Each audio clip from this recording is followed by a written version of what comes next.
could just come up here for a second, I have one of these nice little envelopes for you. So, there we go. He's coming. Thank you very, very much for making this work out. Very timely on the side. Well, you can see it's a present. I'm not going to tell you. So don't worry, we do the clapping all in the big round because there's going to be lots of people.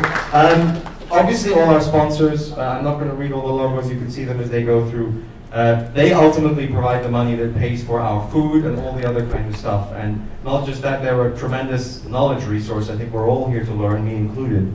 And they have some of the best experts in the field out there. So just in that row of 10 tables there, you can find some of the most knowledgeable people in the container space right now. And that's great as far as I'm concerned. And so thank you very much to all of them collectively for making this happen. Thank you to Aldo, who I see, where I see him back there, for breakfast. So everybody who partake for breakfast, if you are interested in, thank you very much. So if you're interested in identity access management, am I getting that right? Microservices for identity access management and security. There you go. Then that is the man you want to speak to. I am Dockables is the tagline to remember, if I remember correctly. Perfect. Okay, so yes, and I'm sure he'll be around for a few more things. Right. So what kind of an event is this? Well, I think that the most important thing is that we tried our best, the organizers, to make this as professional as possible and to make it like the experience that we're all used to, with Wi-Fi and food and all that kind of stuff, good organization. But ultimately, we're just a bunch of techies like you who've decided it would be a really good idea to learn lots of interesting stuff, and how can we possibly make this happen? So we tried our best. Our Trello board is almost empty. We've sent hundreds and hundreds and hundreds of emails. I think if I had $1 for every email I've sent to get this organized, I wouldn't need to work anymore. Obviously, we've done some things wrong, starting with the fact that the name labels we have are tiny, because I bought the wrong ones at Target yesterday evening. So please, of course, if you have feedback, give it to us. We'll try and do better if we are crazy enough to do this again. But if you enjoyed and if you're having fun, come up to one of the organizers and let them know that you're having a good time, because ultimately, as you know, that's what motivates us to try to do this again in our evening hours. So please be a little bit forgiving of us. None of us are professional event organizers, and we're really trying to do the best possible job we can, and there'll be a little roughness around the edges. The badges, I do not know. We'll check whether the badges are valid for 2 days or one. Jesus, do you know? It's going to be valid for 2 days. Okay, so keep your badges. The badges you got downstairs when you checked in, please keep those, because you will need them again tomorrow. And I mean, if you lose yours, of course, let us know, but let us know today if you can, and then we'll try and figure out how we can print an extra one. Filming. We are going to be recording the talks, which means that if you get into like me right now, if you get into the frame of one of the cameras in both the rooms, you will be on tape. And that is something I should advise you of. If you are not comfortable with that, please don't get in the viewfinder, and otherwise let us know and we'll try and figure out what we do about that. So Anastas is here, so I'll get some of the organizers. Unfortunately, 2 of them are still downstairs trying to deal with all the people coming in, so I can't thank them all, obviously, at the same time here. There'll be a few little announcements before we get started. Boyd's keynote in a sec. There's a party this evening, so I think there's about 100 people. It's the AWS Loft down in Soho. It should be great. We decorated it yesterday. It looks amazing. In fact, I didn't. Maria and Libby did. You may have seen them running around, so if you are coming to the party, they're the people who get all the credit for that. The instructions on how to get there are on the instructions on the website. There are about 60 people who are still undecided. If the weather's not terrible, I highly recommend you come. There's free beer provided by Amazon, yay! And we'll just have a great time. It's Halloween themed, it's fun. We're just a bunch of techies looking to have a good time. Wi-Fi instructions are on there. I know a few people on Macs have had some weird issues getting access. We hope it'll hold up. Obviously, try not to use it for critical business discussions, but otherwise, that should all work out. The rooms. So this is the Logentries room. The room next door is the Cystic room. Thank you very much, Anastas. And then within the rooms, for the open spaces, we've designated these 3 corners. So there's Deis over there, Stack Engine over there, and Cluster HQ over there. So that when the open spaces come around in the afternoon, over lunch, we'll build the open spaces voting board over there. But that's where you will sit. Hopefully this room is big enough and not too echoey that that'll work out. If it doesn't, we'll have to find another solution. But I'm sure we'll make something work. There was something else I was going to say about the rooms that I've forgotten right now, never mind. Yeah, the open spaces concept, for those who are not familiar, I mean, we're having talks in the morning, in the afternoon, there's open spaces. It's really, we just want to have a tech chat, right? The one thing good to know about, we did some audience polling. I know every one of your expertise. No, I'm not gonna, that's not interesting. But there's about 40%, it's about 40-40-20 people who rate themselves beginners, intermediates, experts. And that means that there will be all kinds of levels of discussion. So open spaces, the rules are very simple. Like, if you find the discussion is too basic or too advanced for you, then just go somewhere else, right? There's no, you don't, just because you went there first, you have to stay there. So really, this is just about us trying to learn and answer questions and inspire each other to do cool new things. And so find the kind of experience level that you think is useful for you. And the same goes for the workshop stuff tomorrow, when we're actually getting our hands on some of the technologies. If you find that that topic is not quite what you're looking for, then you have space to hack. We've got Wi-Fi, we've got experts. You can try any of the technologies out there. I highly recommend looking at those. I'm sure the teams there will help you with that kind of stuff. The one other big thing, which was a very tricky guess, given the size of the rooms, was to try to allocate, because we've got parallel tracks, and some of the head-to-heads was really difficult for me to try to figure out which one should go where. What I've tried to do is to make the ones where I suspect that it might be, given the audience spread that I was talking about, the ones that may be slightly towards the expert end of the spectrum or down there. We may get some of them wrong. Hopefully it won't be too crowded. I'm sure we can move some chairs or tables over if we really have to. We will move them back at the end. We'll no tables, hopefully. But yeah, please forgive us if we end up getting a few of those judgments wrong. We'll try and do better next time. Anastas, you want to say something about the social media stuff? Yeah. Hey guys, we're gonna try to sort of run things a little differently compared to ContainerDays Boston. Earlier this year, we're gonna have a Twitter contest where we encourage you to tweet about topics, about the event itself, anything related. Well, obviously, tweet away anything you want. But we're gonna select some winners. Every topic, hopefully, if things work out, we're gonna run this contest to sort of encourage you to share the goodness. And there'll be some small prizes to go along with it. If my script doesn't work out, I'll just pick a winner, like sort of semi-randomly. But that's it. The prizes are pretty cool. Usually the secrets. You want to keep the secrets? No, the prizes are tiles, actually. So if you've heard of tiles. Are we doing wikis? No, they're speakers. So we have 20 tiles. If you want a tile, you don't have one. We'll give it away. You know these USB trackers. USB tracker, keychain thing, Bluetooth tracker thing. You see, there we go. I know so much about them. Anyway, then yes, they're pretty cool. They're nice techie stuff. So if you want to get your hands on one, you ask Anastas or tweet away, and that will all be good, hopefully. So let me see. Back to my clip notes. Boyd, you had something you want to say about another ContainerDays event. I think I'm just interrupting you in the middle of breakfast. That's a bit evil, but.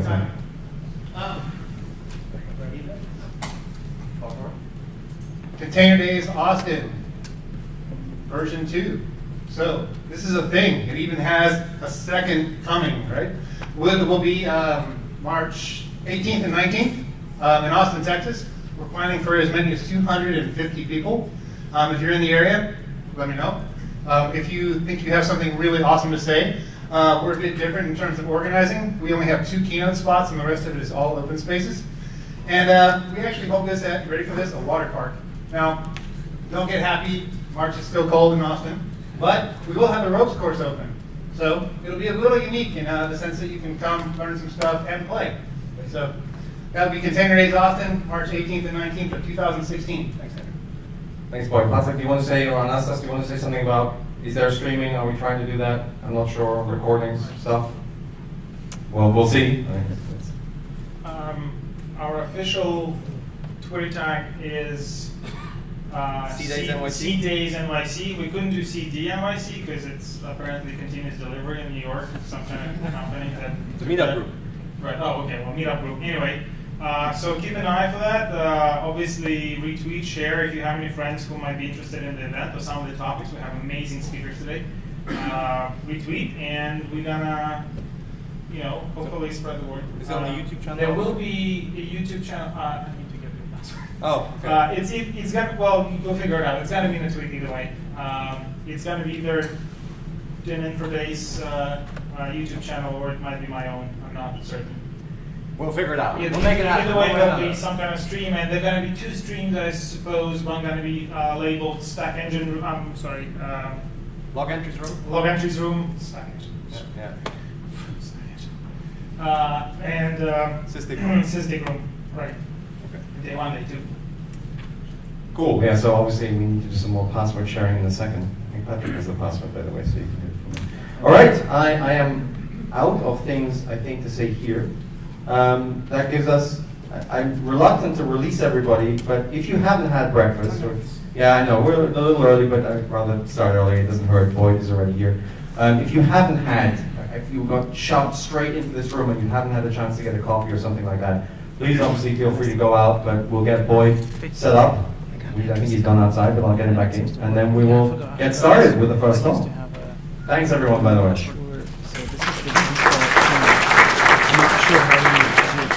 And you didn't get a t-shirt or so, you know where they are. Same for the program. Are you using Wirecast? Yeah. Have you already started the stream? Yeah. Oh, okay. So yeah, I'll just make another event. I just need a password. Do you need the password and stuff? Yeah, for the YouTube channel. Like essentially Google. So have you started streaming already? Yeah, it's streaming. Can you change the description yet, or is it too late? Like call it, you're gonna go here. Like here, then you're gonna go to stream. Oh, okay, you already did.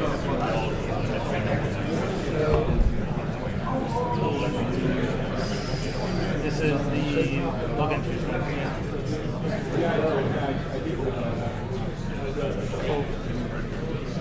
And if you can, grab the program from the, whatever. I was gonna suggest grabbing the program from the website.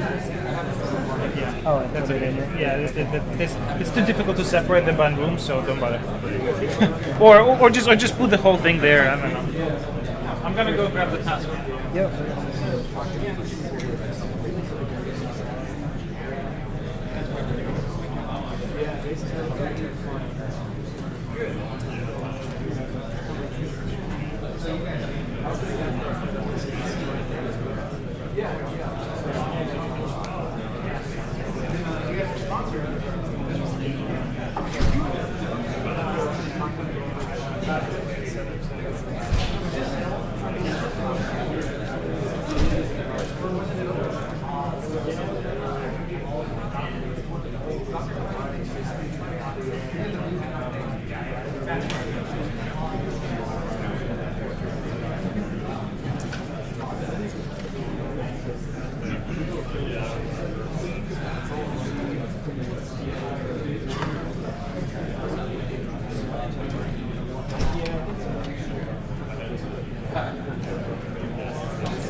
Check.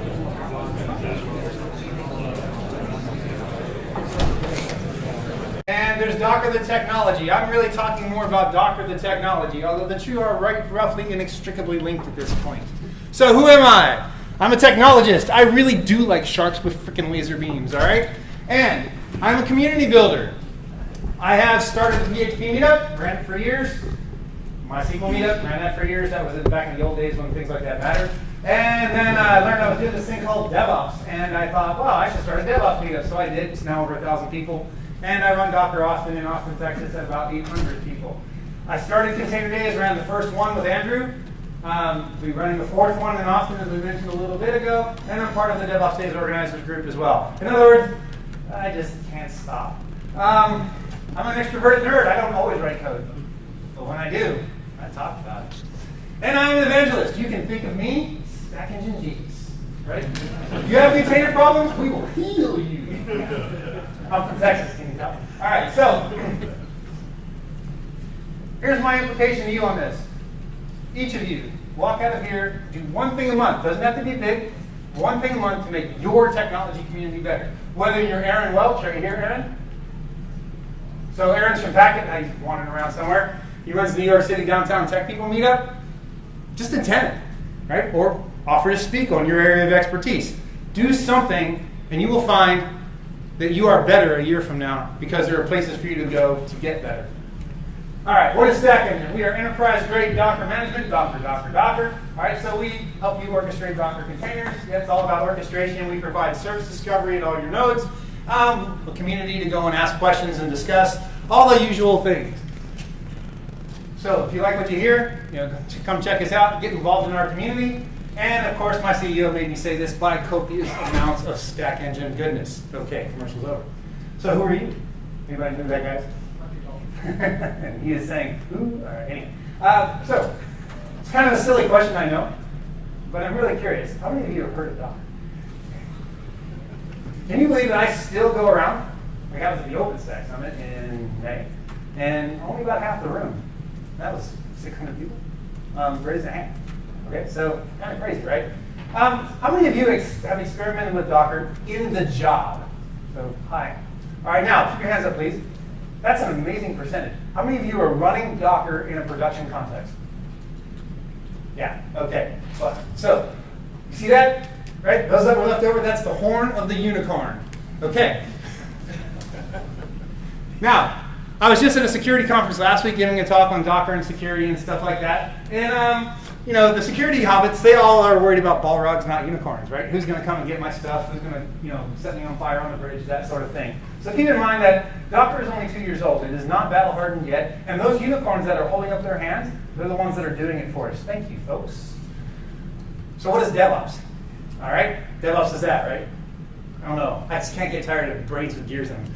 So, is DevOps a culture? That's the first pillar of DevOps. Damon Edwards, John Willis. Is it automate all the things? Yeah, because when you automate deleting a server, that's a good thing, right? Is it lean? The obligatory I'm from Austin brisket picture. Is DevOps measurement? That's the really hard one, right? Is it sharing? Everything I ever needed to know I learned in kindergarten. Really, I think of DevOps like this. It's the way in which a technology organization embeds itself in a business to the benefit of that business. And each of those pillars that John and Damon came up with is a model through which DevOps can be implemented in your organization. In other words, you can't choose one, you must choose all, and they're not orthogonal, they all work together. If you want to automate things, you're going to have to change your culture.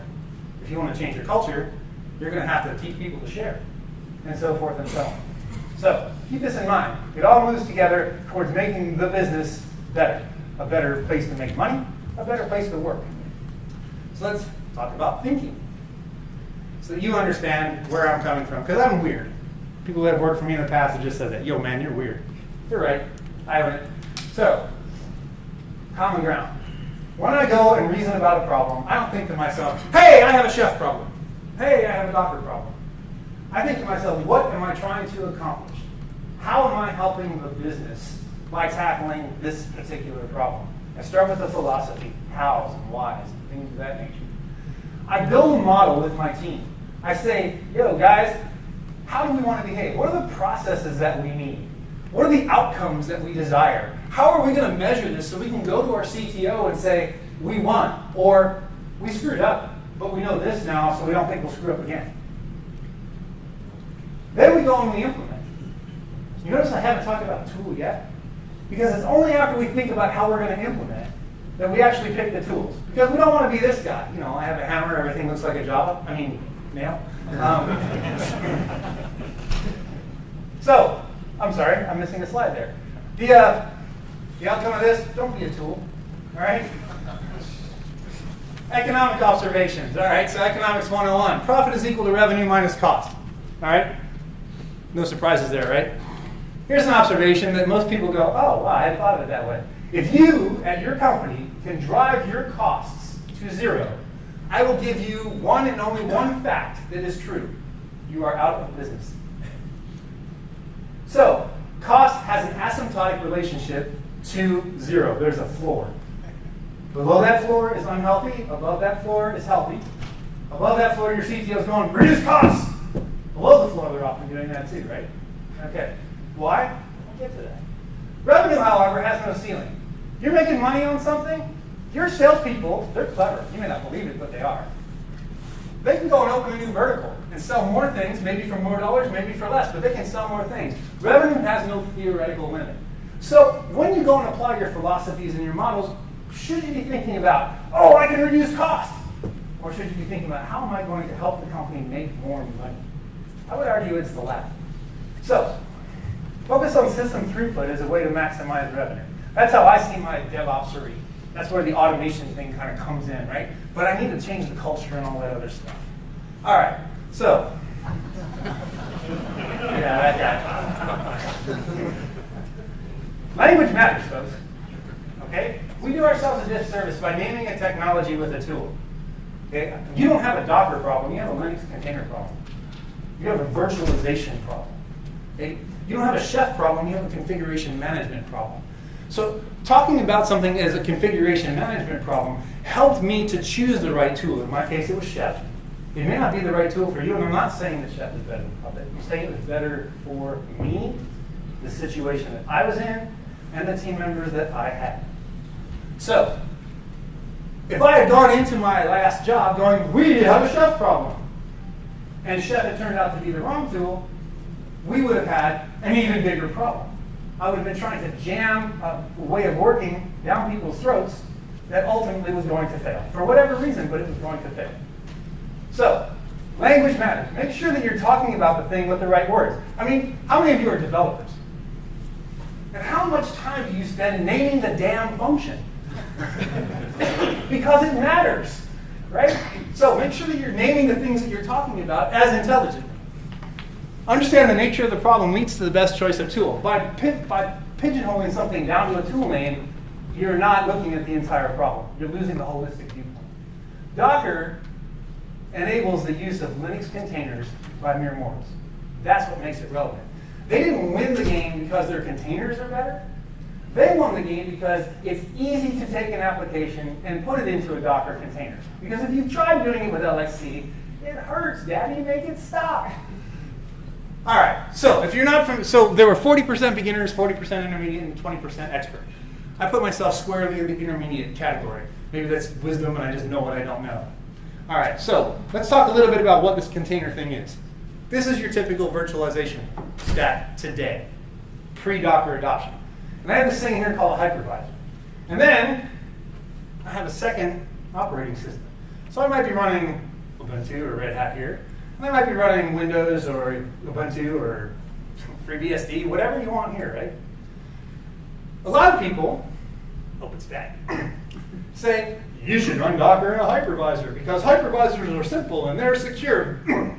Venom, anyone? Okay. KVM is the most popular hypervisor on the planet. There are 13.5 million lines of code there. They have accumulated linearly over about 12 years. They don't throw anything out.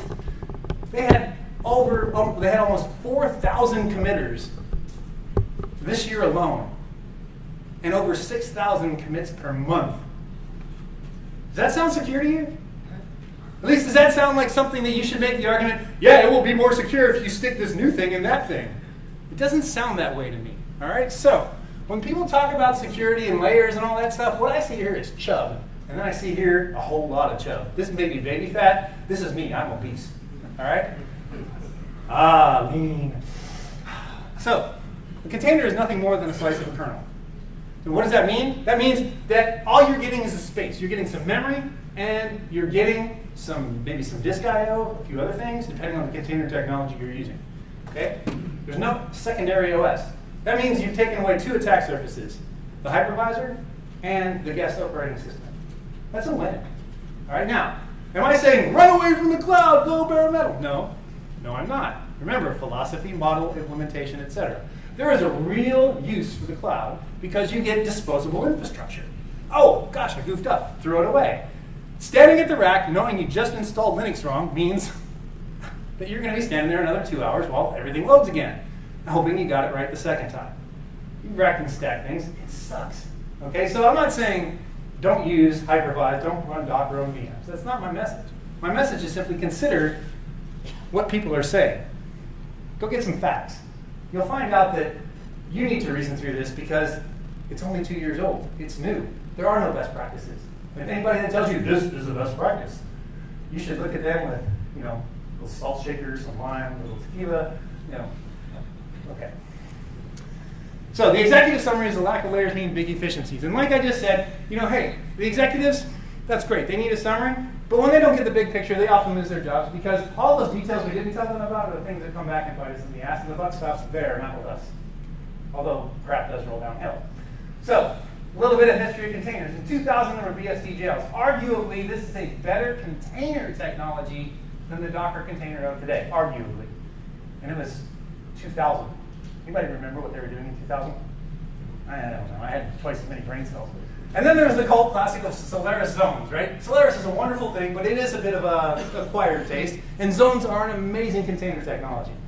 So if you've ever had the pleasure of using them, they're awesome, way beyond in terms of features and functionality of the current Docker container. In 2005, they came out with OpenVZ. I think Kira's going to talk about that. Really great, a different kind of brand of, a different type of container than Docker container. It's meant for multiprocessing and all that sort of thing. Very good. And then Alex C came along. Google made some commits for C groups, yada, yada, yada. Things got good, except it was absolutely impossible to run this in such a way that you could make anybody else understand. You could sit down, spend a lot of time, and make this work. But when you went to the developer and said, hey, make your stuff look like this, they went, huh? You can't have that.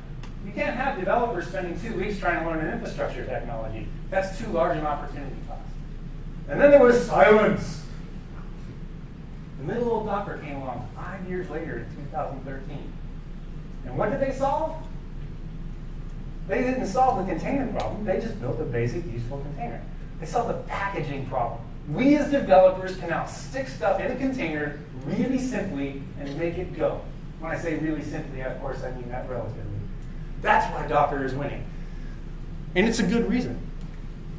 So, back to our DevOps pillars. Let's talk about how Docker might affect culture in your organization.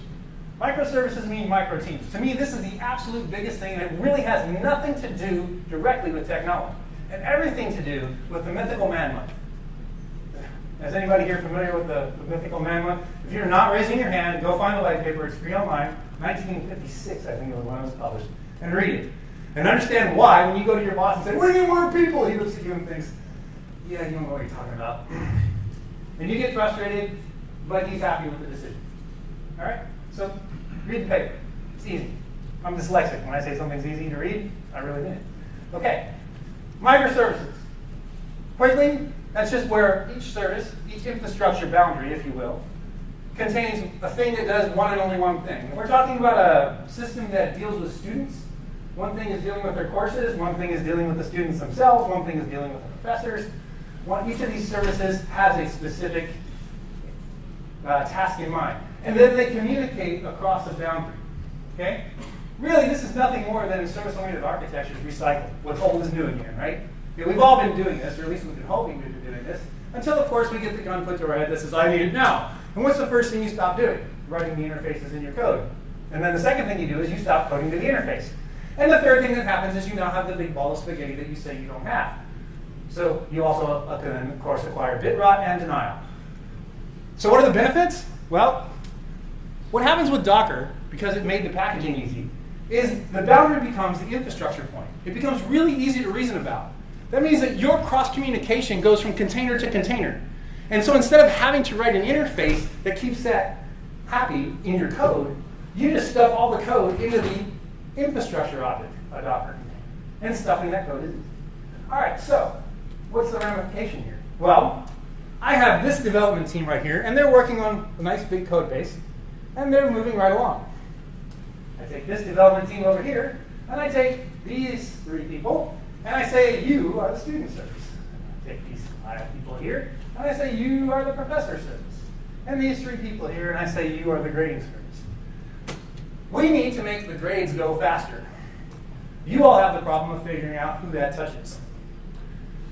They have the problem of making grades go faster. And since it's written in PHP and all the cool kids now are writing things in Golang, they'll just rewrite the damn thing in Golang.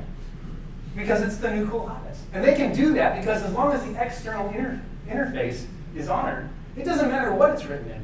They can move faster, and they can move with the technologies that they need to move faster whenever they like. It's kind of scary in a way, but it's true. All right, so what does this mean for team organization? The project manager running this team has roughly 50 factorial lines of communication that they potentially have to manage. The project manager running this team has 15 factorial lines of communication. A much more grokkable problem. Fascinating, right? So the mythical madman says that the more people you add, it's essentially the law of diminishing returns, because communication and complexity of that communication rises. So when you're sitting in that meeting tomorrow, or I'm sorry, Monday, and you're like, oh God, is this ever going to end? Why am I even here? I have 1 minute in this 2-hour circus. That's why you're sitting in the meeting, because the project manager or the project management group cannot get their head around the complexity of the thing. So they need to put all the people in the room on the off chance that somebody needs to be there. It sounds horrible. It's simply a survival mechanism. Over here, this team is going to make a breaking change. They say, hey, project manager, we're going to make a breaking change. Project manager says, who are you going to break? Gets the people in the room, they talk. Nobody else is affected. They get to keep moving as fast as they can move. Which business is going to produce features faster? This one. And features mean revenue. If I'm Home Depot, and I can sell you a hammer online, and you have a better hammer buying experience than you did at Lowe's, when you need lumber to hammer on, you're going to go to Home Depot. If you think that you're working in an industry that is not an IT-focused industry, is not technology, not true. Not true anymore. We're all technology organizations. Some of us just haven't realized it yet. All right, business perspectives. Extraordinary increases in development team velocity mean a true competitive advantage. Because it's going to be difficult to do, Docker's new. There's a lot of warts. We're going to have a lot of problems. It's going to be difficult to do. But if you're willing to take the risk, if you're willing to find the application that's right to start the Docker adoption in your organization, you're going to gain a lasting advantage because all those companies that can't take the risk, that aren't set up to do it, the innovator's dilemma, they're not going to be able to keep up. You're going to create an advantage that lasts. I predict that advantage will be about 18 months. You can try this by finding the unwanted application, using the strangler pattern. You know, the one that if you broke it, the people that were using it would be happy that you broke it because you were just paying attention to it. There are applications like that in most organizations. Go find it. What you need is a team of collaborators. Not somebody's going to say, hey, you broke my thing. They're going to be like, hey, man, hey, you broke my thing, and I did this, and I did that. And so I think what you did is you did this, and they're right. That's a collaborator, not a customer. Go find that application. That's where you want to start your Docker adoption. Again, since the service boundary is now a concrete infrastructure object, SOA becomes easier to reason about. Docker didn't invent SOA. It didn't make microservices happen. It makes it available to mere mortals. So, automation. Building test grids. This is simple. Building test grids. Today, I have a 16-hour process because I am a BMC, and I am essentially running multiple thousands of different web spheres for multiple thousands of different clients.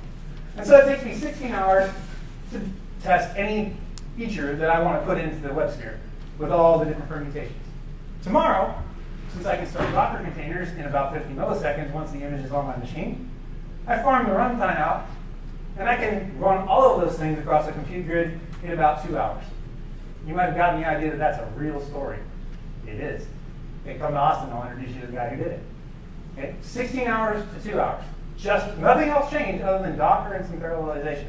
Again, Docker enabled the parallelization because even though it's still miraculous to me that I can push a button and get a server in 2 minutes in the cloud, it's even more miraculous that I can push a button and get a Docker container in 50 milliseconds. All right. So an example, Ruby on a bunch of Ubuntu's, a bunch of CentOS's and Windows. Okay, I got to make sure it works. So there you go. This is very important to install software and, of course, legacy applications like Logentries. What are the benefits? Containers start in less than 1 second. You get faster builds. You can test more permutations of the system. Today, we limit the number of things that we test. We test for good enough. Docker lets us test for very good enough because we can tackle more of the permutations because we can try more. We can try more things on the same amount of compute. You get a better density across the grid. And this, of course, leads to increased build parallelism, which increases feature velocity and innovation. Developers want to try a thing. They want to say, I'd like to try the latest Java. Except that they know it's going to take them 3 days to deal with their hand-built, artisanal, bespoke development environment. And then they know it's going to take them 2 days after that when it fails. 5 days. I argue that any developer who looks at a thing and says, I can't try that in less than 4 hours is probably not going to try it. They're just being responsible, right? Their job isn't to try the new Java. Their job is to produce features and bug fixes. So if they can't do that, then they won't. Well, if I can innovate faster, if I can try these things faster, if I can get it down to less than 4 hours, I can try this. And if the benefit is there and I can measure it, I can move on. My business is now determined not that they can use the best Java because the loudest person in the room said, Java, a new one. No. Somebody actually did it, ran all the tests, worked on it for a couple of days, and went, this works. Committed the Docker file that said from Java 1.9. Everybody else destroyed their machine. No, really, they just destroyed their virtual machine on their workstation. They Docker machined the new one, and they get to work. Instead of a week's worth of, oh man, how did you do that one thing in there? Oh, mine's different, I'm using MAMP instead of exam. No. So, we'll talk a little bit more about that in a minute. Business perspective. Grid density lowers cost. Remember what I said about lowering cost? You should really only make this argument in 2 cases. One, it's a lot of money. For instance, I saved $70,000 a month at a company that was making $80 million a year on their AWS bill. That was a cost worth going at, especially since it only took me about 2 weeks because, well, they were stupid. Increased innovation due to build time decreases. Okay, talked about that. And increased feature velocity, the unicorn example, right? I can go faster. Netflix. They can change things like crazy because they're a microservices architecture. Oops. And ultimately, we decrease the QA bottleneck. In most SDLCs, QA is the bottleneck because the QA engineer role is really just evolving today. You still have this tension between button pushers and engineers who like to break things. Right? We're moving towards the engineers who like to break things. And Docker, again, enables that. All right, according to Stack Engine's State of the Container Survey in 2015, January, the most common adoption path, almost 50% of all people adopting Docker were doing so in their build pipelines. Fascinating, right? It wasn't the developers like people think. That was it. 700 and some odd responses. All right, configuration management simplification. Configuration management deals with the state of a machine and the ability to maintain the state of that machine and change it at will across a number of machines. It's not orchestration. Orchestration deals with how services interact. How does my web server find my database? How does it find the caching server, the Redis server, et cetera, et cetera? What are the benefits? Well, the learning curve at the typical CM tool is difficult. Chef, as a company, knows this. Right? One of the things they're working on the hardest is chef training, making it better, lowering that learning curve. Docker obviates the need for most host configuration. In other words, you just bake your Docker host, and you stand them up as fast as you can because nothing changes about them ever. And when you don't need that Docker host anymore, you just shoot it, and you upgrade them in line. All right, well, that's called the bakery model. Containers offer a very simplified view of configuration management. And a lot of people will say, oh, the Docker file is way too simple for configuration management. And you know what? They're right. Accept that.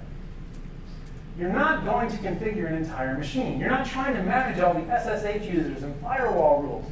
You're not configuring a machine with a Docker file. You're just configuring a single service, one process. So I like that that's simple.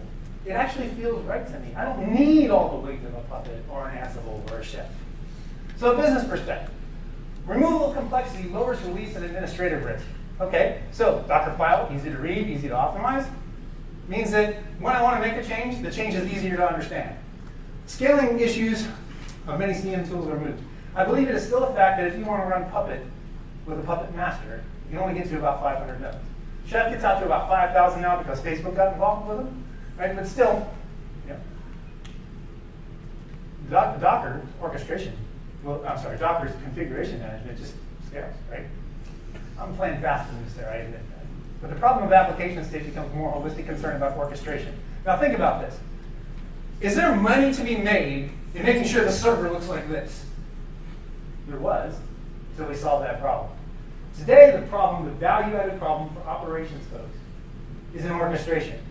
How can I make sure that releases can happen like that? How can I make sure they're frictionless? How do I make sure there's no downtime? How can I make sure that I can release A with B and allow the marketing team to determine which one is more effective and then route all of our traffic to the one that the marketing team determined is more effective? How can I run more experiments?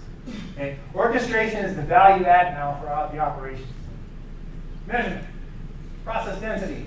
Density increases when the amount of idle compute in a host goes to 0. All right. I hate this argument. It reduces the cost of consumption and it reduces power. If you have a large power footprint, like the WebSphere thing that had like 1,000 machines run, it's a lot of machines. It's a lot of power. 2.2% of all power in the US is data centers. So we're talking about large numbers. But most of us don't have that big of a data center footprint. A couple of racks here and there, that sort of thing. Okay. I am standing at Microsoft. I bet they have a big data center laying around somewhere. But from a business perspective, reducing in host means a reduction in OpEx or CapEx, depending on how you're doing it. And it doesn't really address revenue growth. However, it is very easy to understand. If you have determined through your own measurements, and gotten a few people to buy in, and you know that Docker is the right thing to do, you can use this as something easy for the executives to understand, right? You can essentially use this as the sugarcoating to the pill that is the change that they're afraid of. So it is a way in the door if you find that it's the right thing to do. But remember, you're responsible for that as a DevOps professional. And what we end up with here is ants, not cattle, right? The orchestration problem. I have zillions of Docker containers now instead of 1 million machines, 100,000 machines. And so they have to be managed in a different way. All right, sharing, disposable development environments. I already talked about this a bit. A fully functional development environment that can be raw in 10 minutes. I'm going to do the workshop tomorrow that I did in Boston. That is basically, here's how in about 2 hours to be running your application in a Docker runtime while you are coding on your workstation with all your favorite tools and everything else. All right, that way when you want to change the runtime, you're only changing the runtime and not the entire configuration of your machine trying to run the application. Oh, and the other thing, if you're really moving towards the microservices pattern, it's really hard to run multiple machines on your workstation, even with 16 gigabytes of memory. It's really easy to run 6 or 7 Docker containers on a single virtual machine. You're not putting a whole lot of load on it usually when you develop it, right? So, again, Docker lends itself to that. However, if you leave this conference with nothing else, how many of you are familiar with Vagrant? I have never seen so many hands as a percentage raised in a room in my life. Go you guys. All right?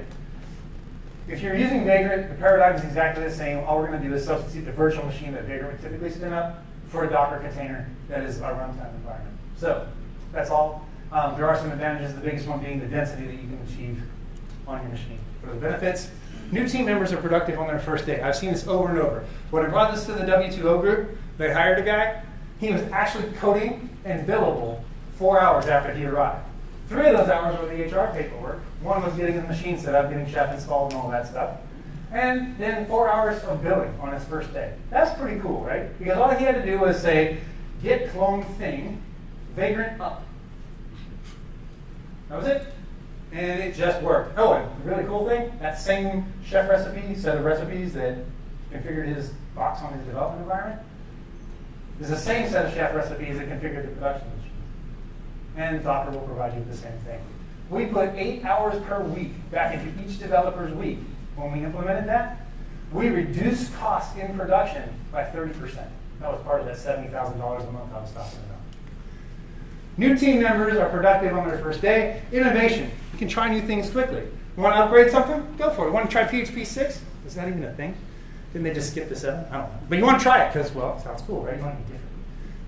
Run your test, didn't work. Okay, bad idea. Run your test. This is a great idea. Oh my God, the whole application runs 50% faster. Everybody take a look. They can do that. Developers share improvements easily via familiar tools. This, again, increases innovation, and it increases the results, the positive results of that innovation. From a business perspective, we get more features and we get them faster because we can use the best things. I don't want to write code if somebody who put something in the Java standard library has already done it for me. It increases innovation. I can try new things. But remember this, it is a local optimum. And if you've read the goal, you know what I mean. But basically, think of this. This developer right here is now kicking ass and taking names. And all of her stuff is sitting in source control, waiting to be tested and waiting to go to production. So even though she is now more productive, the entire system has not benefited yet. The company has not benefited. We just have a bunch of cash tied up in source control right now because that's where the features are sitting. So this is a first step, not an end-all, be-all. It does, though, however, when you can get all those features into source control like that, create the situation that is, hey, look where the bottleneck is now. That's the problem to solve. And that's where we go and get QA engineers instead of QA button pushers. Disposable development environments are likely to be the single biggest improvement to your SDLC that you can make. Okay? So, food for thought. We got the whole immutable infrastructure thing. When Andrew and I conceived of this ContainerDays thing way back a year ago in October, this was the thing that really got us excited. The whole idea that instead of deploying something as a change, you just deployed the new thing and tore down the old thing when it was known good. That's really sexy. A/B deployments. A/B deployment, what I just described, plus I got 20% of my traffic going, hey, is it good, is it good, is it good? Oh my God, we're only getting 4 requests a minute. Okay, back that out, right? This is also called a blue-green deployment. A/B testing for marketing, okay? Now marketing can say, not only is it technically good, but oh my gosh, is it business good? We, the operations teams, we, the developers, can enable the business to make data-driven, empirical decisions. Wouldn't you love a marketing person coming to you talking about data instead of their latest and greatest idea? Guess what? Go check this out. Marketing makes more data-driven decisions than we do as engineers. Are you embarrassed? I am. Closing thoughts. From the business side. Developer adoption of Docker is only as valuable as the first step. Docker's system architecture ramifications have the potential to provide a significant and lasting competitive advantage for your business. Unlike most ops-driven improvements derived from applying DevOps thinking, this one's actually QA and developer-driven. The heroes are different people this time. And that really leads to a cultural problem. Because I, as an operations guy, having made all these amazing changes in my last job, now I have some QA person coming and saying, hey, I have a good idea. And I'm like, whoa, man, it's not my idea. Right? I know it sounds silly, but think about it psychologically. And you'll find that there's a lot of truth in that. Even as somebody like me, who is actually aware that I have that problem, because I have an ego the size of, well, 2 of these rooms, can you feel it? The truth is, that's how people think. How am I going to get my next bit of credit with the boss if this was QA's idea? Okay? Keep that in mind. It needs to be managed. I'm not saying it's not overcomable, it just needs to be managed. And horses are starting to become unicorns. You need to evolve or die. Raise your hand if you're sick of hearing that. I'm freaking tired of that. Evolve or die. What does that mean? Okay. One of the big things in DevOps these days is the notion of continuous improvement. It comes out its way to quality management and Deming and all these other people. And it is true. We must continuously improve. But to say you must improve the way I'm saying, adopt Docker or die, is just plain dumb. That's why I put this on here. It's BS. Okay? You should evolve. But you should evolve in a sensible way. If you choose to evaluate Docker, set up some measures so that you know that you've made the right choice. And so that you know if you've made the wrong choice. In other words, don't create a self-fulfilling prophecy. Go conduct your experiment and make an informed decision. That's straight out of Jim Collins, by the way. I think it's Good to Great is the name of the book. DevOps. From a DevOps perspective, from culture, DevOps thought leaders must determine how a Docker adoption path looks in our organization. People are going to fear for their jobs. People are going to resist change. Some people are going to jump right on board and move too fast. We've got to figure out how we're going to manage that from a cultural perspective. From an automation perspective, tools aren't there yet. That's why Stack Engine, Rancher, Tudum, just acquired by Docker, congratulations if you're here. That's why we're in the game. That's why we're in the ecosystem. Because we're trying to provide that tooling as the problem has moved from configuration management to orchestration. In a lean sense, we're responsible for the holistic impact of our technology decisions on the business. We need to make sure that we're aware of that. If I'm arguing, I want to do this because it's the new cool hotness and it's good for my career, and I'll be able to hire people like me because they love Docker too, I am not making a valid business argument. Measurement. Empiricism is required if we want to meet our measurement obligation. Black box thinking around just, I have a Docker container, what can it do, is one good way forward. Instead of trying to measure what's in the container, just take the container and say, how many requests a minute can I shove through this thing? Is it secure? Can I crack it with SQL injection or cross-site scripting or something like that? Sharing. DevOps thought leaders should be working with their peers and collaborators in their companies to determine if the Docker adoption is right for them. All of the amazing things that I've described that happened in my last job, all happened because I collaborated very closely with a project manager who usually said to me as his first words when I said, hey, I have a great idea, he would say, well, that's stupid, what are you thinking? And from there, I would say, well, why is it stupid? And he'd say, well, this, and this. So, and then in the end, what happened was we had a standing coffee meeting a block down the road every Friday where I'd tell him my new stupid idea, and he'd tell me why it wouldn't work, and then we'd figure out how to make it work. Okay? We took responsibility cross-function, and then we got the development manager involved. So I'm operations, he's project management, developers. Does this sound like the evil three? We just need a fourth horseman, and we were going to cause the apocalypse. I'm telling you. All right. Should you be considering containers as a means to provide your business with an advantage? I believe that you should be considering it. Please don't walk out of here thinking I said you must adopt Docker. No. I'm saying you should be considering Docker. That is the right and good thing to do. Here are some of the books that I've referenced. Any questions, comments, concerns, tomatoes? Anything like that? This is New York. I expect the people to be loud and in my face. Come on, somebody yell at me. Somebody get out of the way. Honk your horn at me. So our Twitter contest is sort of suspended, but I do encourage you to tweet about the event. To encourage comments, Boyd will select from the people who will be asking questions a winner of a tile. It's right here. So, questions? When you go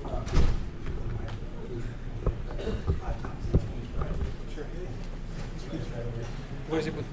Right there? Yeah. No questions? Anybody want to tell me I'm stupid? All right, yes. So, all these new ideas and then Docker and containerization, if you as a consultant or a vendor identify a customer that could actually benefit from this, potentially, but what obstacles have you encountered in the infrastructure to make those changes? The reason I ask that is, for example, we have thousands of machines that are running on RHEL with an older kernel, Okay. stable. You can't just start playing around with Docker that easily. So the question is, what problems have we encountered in the Docker adoption with respect to the stability of the current system and infrastructure? The answer to your question is a lot.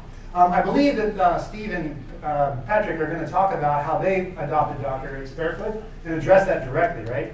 How you started with your customer service application, am I right? I don't want to steal their thunder, but basically what they did was they took something that they knew they could screw up, and they learned from that and determined that the goodness was there. Are you guys actually working on sparefoot.com with it now? Have I buried your lead? Stealing all our thunder. All right, I'm going to stop talking about Sparefoot. Yeah. Get more Sparefoot.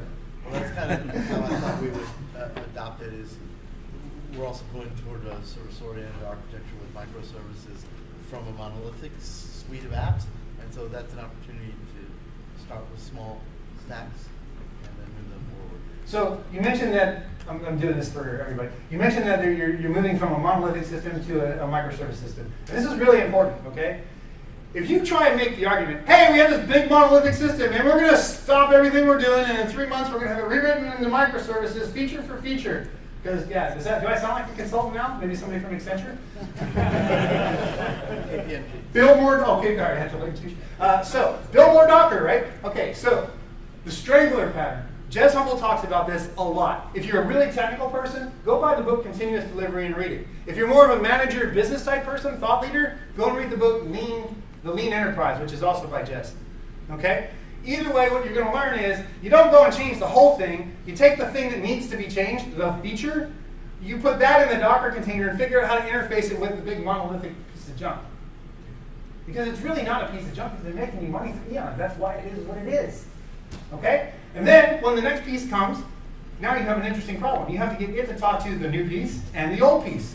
You have wisdom about how to get it to talk to the old piece. You now gain wisdom about how to get the new pieces to talk together, and so forth and so on. This has a name. It's called the Strangler pattern. It's named after the Strangler fig. Go check it out. How many of you have not read the Phoenix Project? Keep your hands up. Read the damn Phoenix Project. Somebody wrote a book about your life. You should read it. I'm throwing books at nerds. This is going to end badly. If we didn't have liability coverage for that. Oh, crap. So, sorry, other questions? Yes? Oh, I'm sorry. You know what? I'm out of time, aren't I? No, you got one more minute. Okay, I got one more minute. So, have you come across any kind of legacy applications to Docker? Those are the best candidates for Docker. That's what Patrick and Steve are going to talk about in their specific situation. Nick, you do the same thing, don't you? I didn't hear the question. He's talking about moving a legacy application to Docker. Not really. Okay, sorry. So there'll be one. Don't miss that talk. I've seen this talk. It's a great talk. So, but ultimately, yes. Most of what we're seeing is, for instance, Offers.com, also in Austin. They didn't rewrite their thing into microservices at all. They took their big monolithic PHP spaghetti and stuffed it into a Docker container, and then they activate the different code paths by using different commands to the container. They did that to adopt Docker so they could reduce their infrastructure spend on AWS by, I think their goal was 40%, and they achieved, I think it was 60%. So that's another way to do it that's complete. You don't have to adopt microservices to adopt Docker. And I think they ended up using something called a Fusion container to do all the multi-process stuff. So there are other patterns to do this by that have been successful. They were highly successful with this. However, Offers.com, by design, is a ragged bleeding edge. They chase the latest and greatest constantly to get an advantage. So that's what they do. Other questions? Steve, last one. So, as an ops guy, how concerned should you be about what the developers are putting into containers? So, as an ops guy, how concerned should I be about what the developers are putting into the container? So let's say you have I'm terrified. So you could have a developer, maybe he puts a service in there, or very minimal, that's a great idea. Then you have a guy who says, well, I'm going to put PHP 7 in here, I'm going to run HHVM, Nginx, I'm going to download half the internet and run make install as part of my Docker, my Docker file. As an ops guy, should you really care what they're doing? So yes, and indeed, this is a whole other talk. So I'm going to summarize in about 2 minutes, sorry. I believe that the role of me as an operations guy is going to change drastically from, no, you may not put HHVM in that container, to, I don't give a shit. I have a set of measures. You must pass those measures. One of those measures is going, was that a hint? Nope. Somebody pushed the button. Man, dude, you could have just told me to shut up. So I believe that my role is going to change, that I'm going to end up being an engineer, an operations engineer, like a QA engineer, and I'm going to be writing tests. One of those tests is going to be, if your container is any bigger than 100 megabytes, go back to the drawing board. That's going to help me control some of the cruft, like make and all the other garbage I would get, right? Other things are going to be security tests that show that you can't get into the container except through certain ports and only do the certain things that you're supposed to do based on whatever the spec is, and so forth and so on. So I believe that the end goal is to get to where I don't care, because I have a set of automated tests that are now part of the pipeline that are telling the developer, so I don't have to go to the developer. I mean, think about this. Man, your code sucks. That's a crappy way to deal with things, but that's effectively, no matter how nice the guys say, I'm sorry, but you didn't do things out there, it doesn't work. When the tests fail, nobody cares. We're engineers. We're like, oh, look, problem, let's solve it. Right? It's a whole different conversation. Anybody hear a cultural change in that? So that to me is the end state. We must work to get there. So I believe it's going to be hybridized for probably 2 to 3 years. That's my vision. Thank you very much for your time. I appreciate it.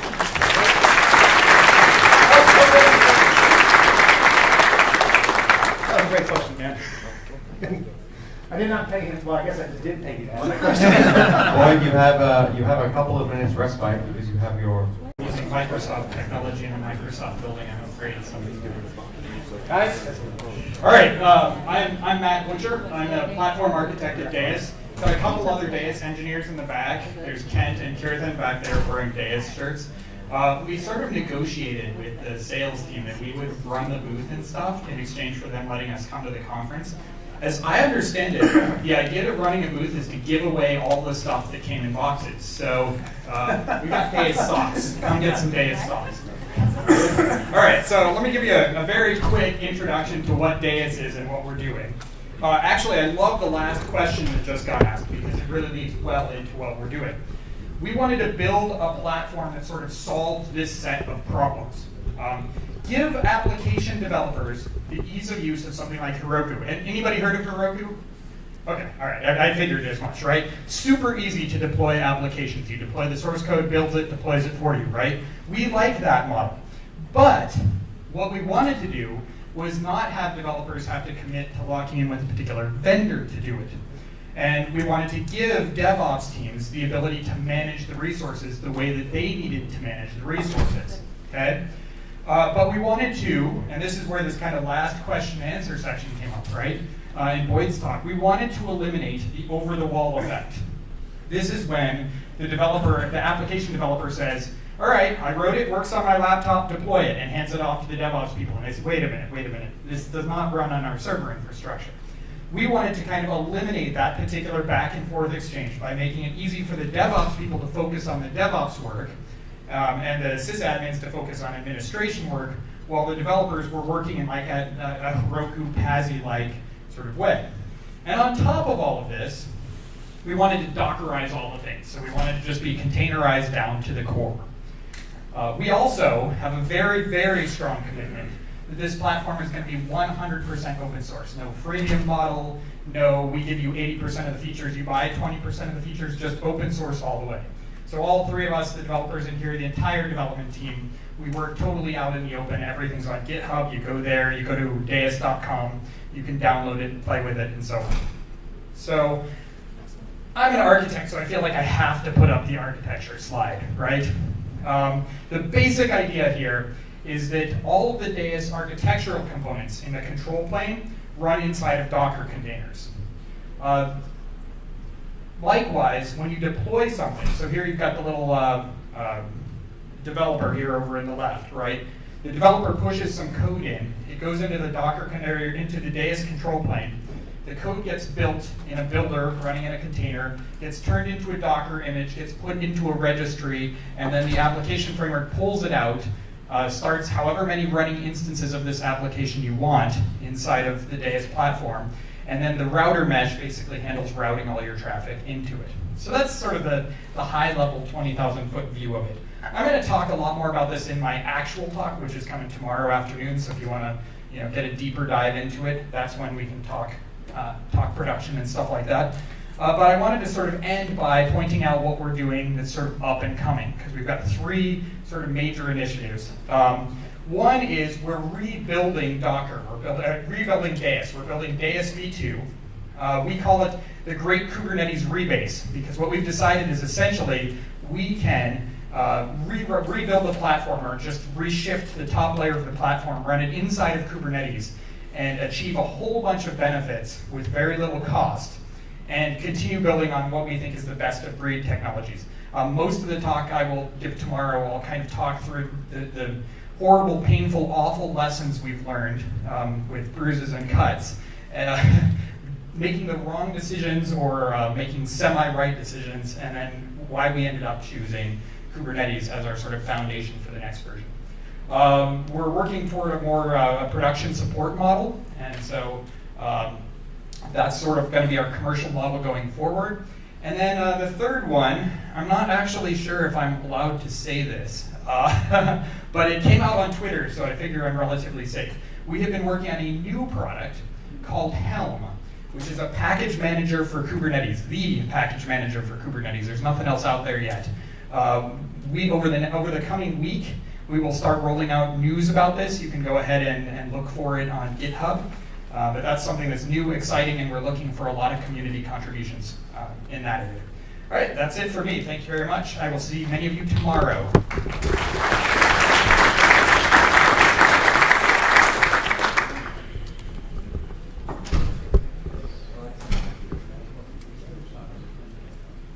Hi there, my name is John Reeve. I'm from Stack Engine. I'm with Boyd, the guy that just gave the talk on why Docker and DevOps. So yeah, we have a booth out here in the back. So what is Stack Engine? So Stack Engine is all about helping you get your containerized applications into production.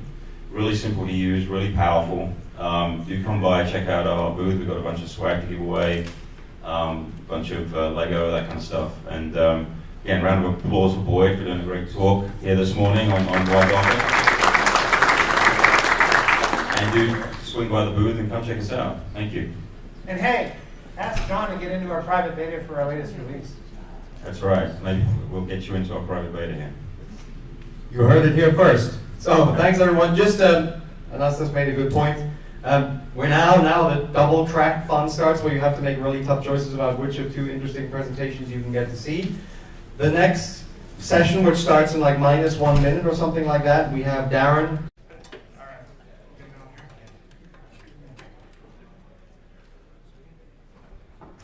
All right, so I am Darren Shepard, and this is Container Orchestration Compared. I'm going to be talking about Kubernetes and Docker Compose and Swarm. So basically, so I'm Darren Shepard, I'm co-founder and chief architect at Rancher Labs. Basically, pretty much all I've done for like the last decade is orchestration systems, like building them, running them, yelling at them. That's basically what I do. I love to orchestrate things, and so basically, what we have at Rancher is a lot of things that has to kind of revolve around orchestration. But basically, we do pretty much everything in the whole container space, and so you'll kind of see some of the stuff that we do with Rancher as I go through this. But this talk, we're going to be kind of talking a lot about Swarm and Kubernetes. So just starting off, I like containers, you like containers, let's deploy some. So I'm not going to really sell you on containers. The last talk was actually really great at that. So I'm just going to kind of assume, you have a thumbs up on containers.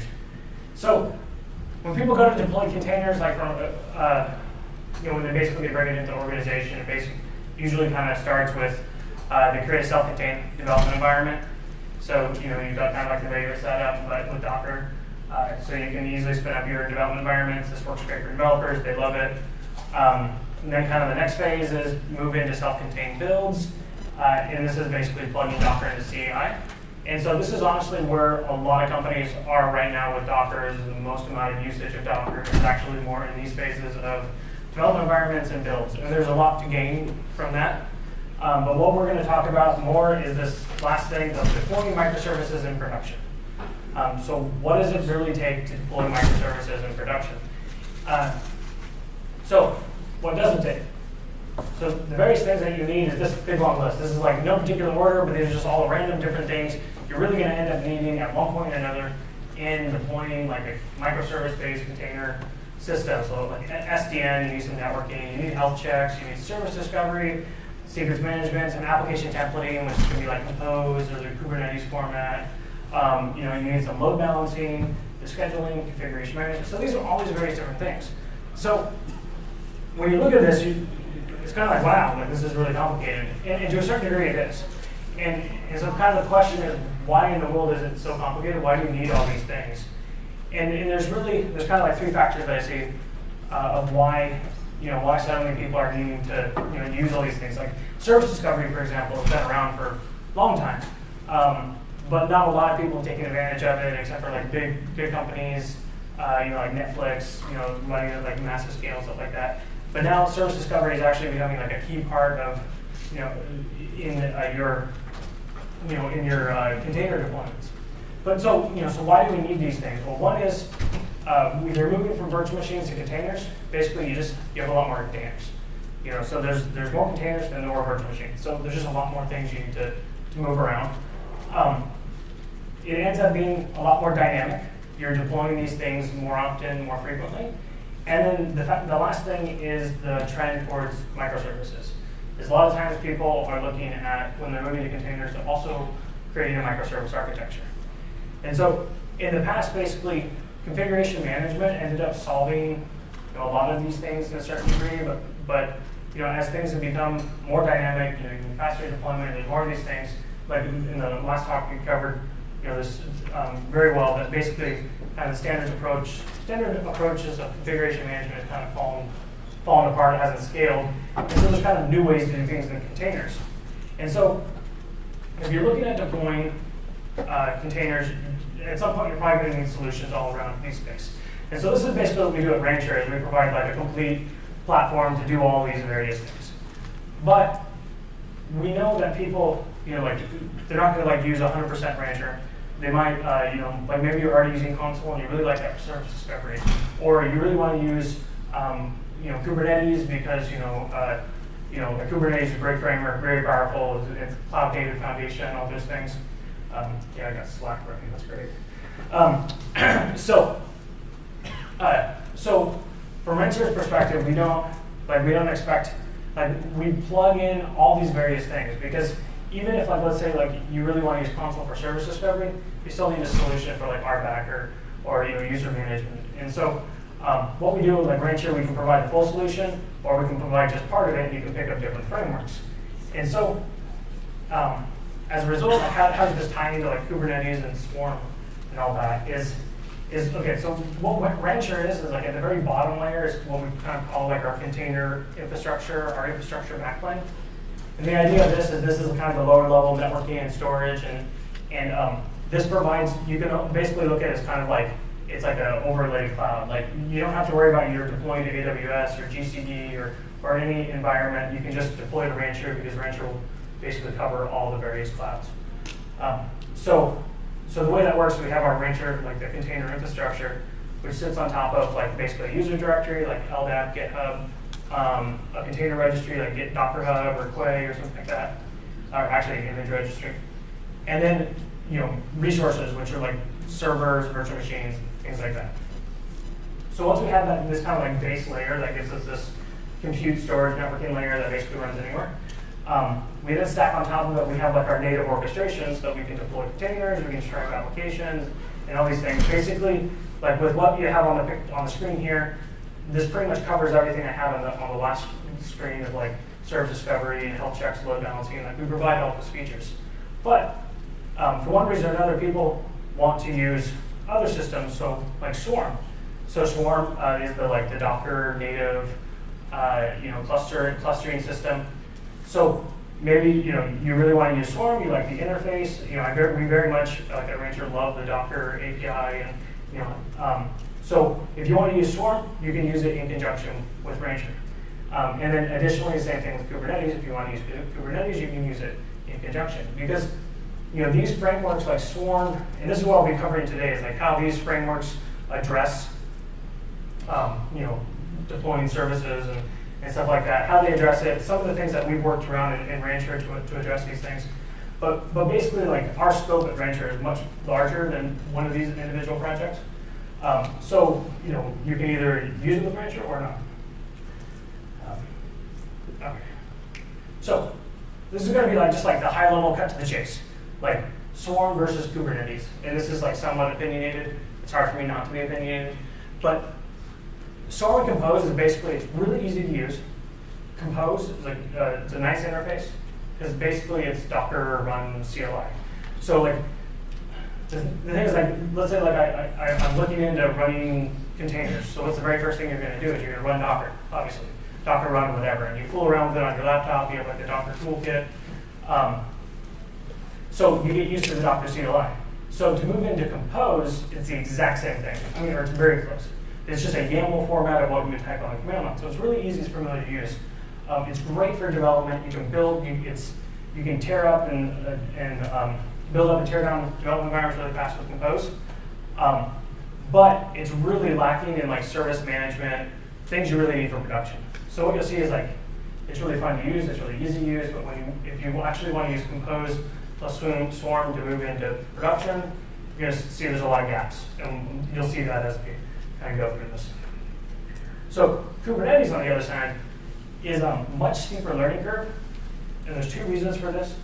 Why it has a steeper learning curve. First is the interface is different. It's not the same thing as Docker. You have to learn a new interface. So it's just, they have their own YAML format, they have their own words for basically the same thing, but it's a different interface. But then additionally with Kubernetes, before you can really get into Kubernetes and use it, you really have to understand the concepts. So you really need to know what a pod is, replication controller, selectors, labels, those things. If you don't know those, you're really not going to get very far. So there's kind of like a little bit of a barrier to getting into Kubernetes. But once you get into Kubernetes, you understand it, the concepts and everything, it's extremely powerful. Like, it's really, really well architected, it's really well put together. These guys obviously know what they're doing. Comes from the people at Google. So it's very powerful, it's very good, and it's a fairly complete solution too. It covers a lot of the use cases and things that you would need to deploy. Okay, and then so in that picture, I'll just this picture before we had in the middle was native rancher orchestration, and I'll just kind of say what we've done there is at Rancher, we really, really like Docker. We really like the interface in Docker. But as I told you, Compose kind of is lacking as you move towards production. So we took the syntax of Compose and then kind of the native interface of Docker. But then we pulled in all of the functionality, like a lot of the powerful concepts of Kubernetes. So things like label selectors, sidekicks, what we call sidekicks, which are pods. And I'll talk about that later. Services and a lot of other things like managed upgrade, load balancing. That's all the stuff we have in the core Rancher orchestration. Okay. So now I'm just going to go through. So what I'm going to do is I'm going to show these two frameworks. So there's a feature that we actually let me just ask who here is actually who here has used Swarm? Okay, how many people have used Kubernetes? Okay. How many people have actually seen Rancher, talk about it? Well, that's more than I thought. Okay, that's cool. Okay, so what I'm going to do is which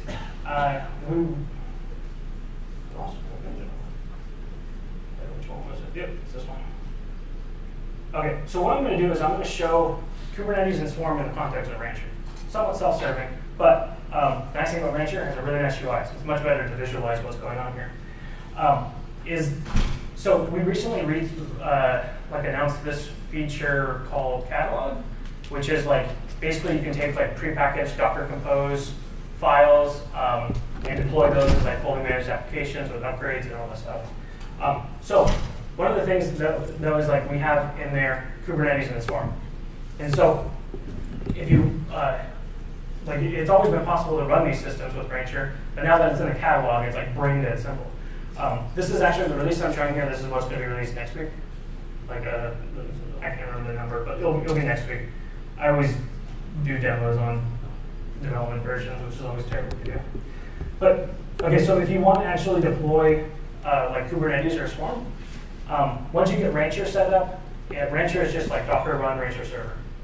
It's up and running. So it's super easy to get Rancher up. But once you have that, you can go to the catalog, go to Swarm, and then you say Swarm. I'm just giving a name of a stack that will go and a second. What's thinking? Doesn't matter that much. Okay, so that one is Swarm. Kubernetes is basically the exact same thing. Let me see if this one will actually deploy. So there you go. Which guys?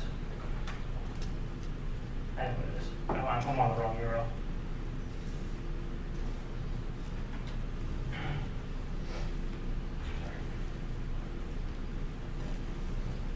Switch over to this environment here.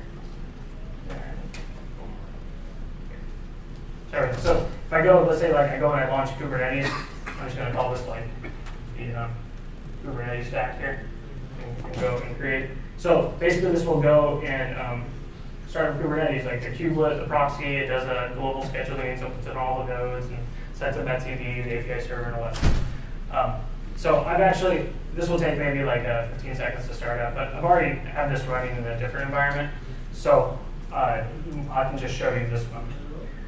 But basically, so if you want to get Kubernetes or Swarm running in Rancher it's brain dead simple. It's single click, it's up and running. Okay.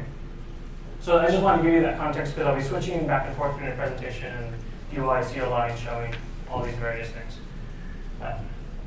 Okay, so first thing, kind of concepts, what do you need when you're deploying these applications? So the first thing is scheduling. To be honest, people make a really big deal about scheduling. Like, if you're Twitter, you're Google, it's a big deal. For most other people, it's really not. And most of the schedulers are pretty much all the same. So like between like what Swarm is a scheduler and then Kubernetes has its own scheduler and then both of them somehow integrate with Mesos, basically it's all pretty much the same thing. Like unless you're like really doing high optimization, which a lot of people aren't right now, they're just not at that level of maturity. It's all pretty much the same thing. So they have like affinity rules and anti-affinity rules. So you can say like this container needs to go to this container needs to be deployed on the same host as this other container, or don't deploy it on the same host as this other container. So if you want to do something like deploy 3 web servers, you can say anti-affinity to yourself. So don't put me on a host that also where I already am. So that way you get it like spread across 3 servers. So like that's anti-affinity and affinity. There's label scheduling, which is like you put labels on hosts and you say, okay, like I want to deploy anywhere where I find this label, which can be like storage equals SSD. You can do scheduling based on the image, container. There's some various other things like if you want to stack the containers, stack those that way, or spread, check for port conflicts. But basically, I'm not going to spend a lot of time on scheduling because I just really don't think it's it's basically the same. Any framework you pick up, but everyone's implementing the same thing. It's kind of like it's pretty straightforward to be honest for like most use cases. So this is the far more interesting is services. Like, what the heck is a concept of a service? So this is like kind of a common, like service is just a ridiculously generic term, been around forever. Like, but in the container world, what services is kind of coming to represent. It's just basically a group of containers that serve a common purpose. So it's kind of like how does that work with Compose and Swarm? Okay, so I'll show you like what deploying a service through Compose and Swarm looks like. So what I'm going to do here, where did my console go? Okay. Console.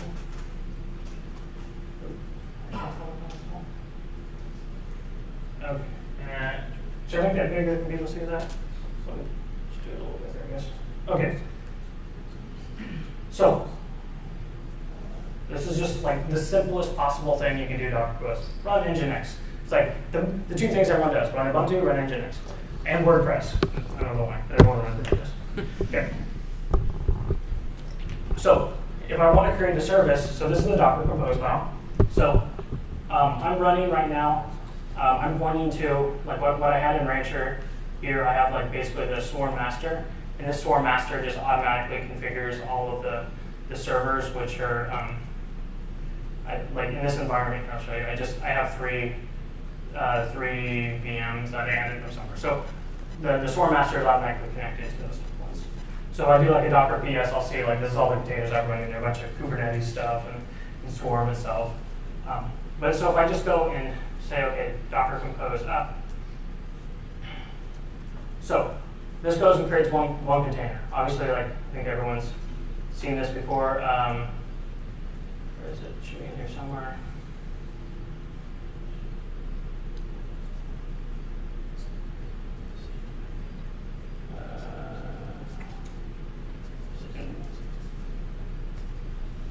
Let me make sure that I actually can connect it with Docker host.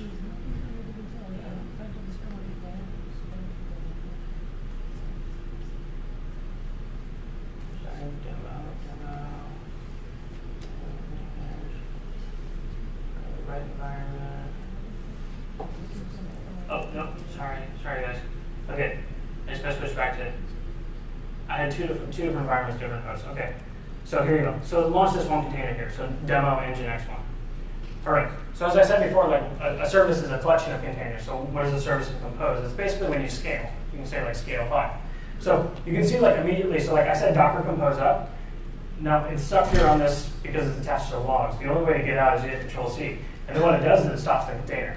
So you immediately see like why Docker Compose is like not like the greatest thing for production is because the default to development things. Like if you're actually to deploy something in production, you really want to do like a -D, which will start it and then detach. But that's not the default, and it's like running with scissors because like you accidentally type that, you accidentally type up, and then you're attached, and then you have to basically like kill 9 process or something. So it's kind of scary.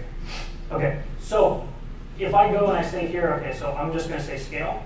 My service was called Nginx, so I'm just going to say, okay, I want we'll do 5. Okay, I want 5. So this will go, as you can see, it's launching more containers.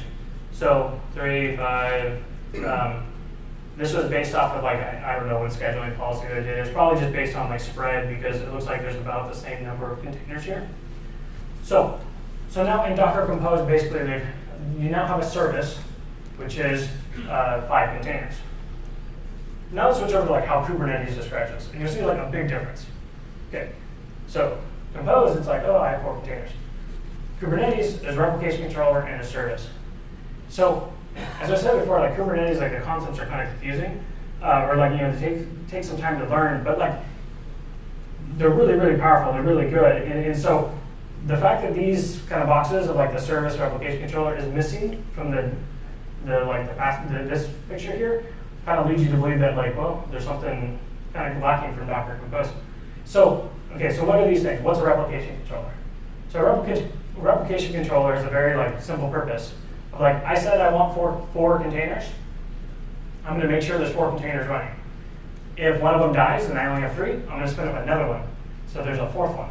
So that's all the replication controller really does, is just make sure that there's the number of replicas that you said you wanted. So what Kubernetes is doing here is there's basically a desired state. So there's a desired state of like, I want this many containers running, and it makes sure it matches your desired state. So one of the things you'll see in like raw, compose, or swarm is they actually don't have this concept, which is kind of like a big gap. This is where like the service management starts falling apart. There is no concept of a desired state maintaining it. Okay, so the second thing is this thing on the top. Like they have this thing called the service. So like what the heck is a service? So a service is a way of joining these 4 containers together into like one thing somebody can consume. And for most practical purposes, this basically means either a load balancer or an IP. So Kubernetes will create an IP, and that IP will go to all 4 of those containers, or it will create basically a load balancer like an ELB. Or in Rancher situation, it creates a Rancher load balancer. So going back to Compose and Swarm, like this one, it's lacking. Like I have 4 containers, but what the heck? Like what's good with 4 containers if I don't know how to like join them together somehow. So I can show you this like just a little bit more in detail, just kind of reinforce like how these concepts work in Kubernetes. Let me close this. So what I have here on this screen, it's describing the various stacks that I've deployed. So I deployed like the Kubernetes control plane and also the Swarm master. But there's also this stack here, which is called default, and it has the Kubernetes logo. And basically what this is it's the default namespace in Kubernetes.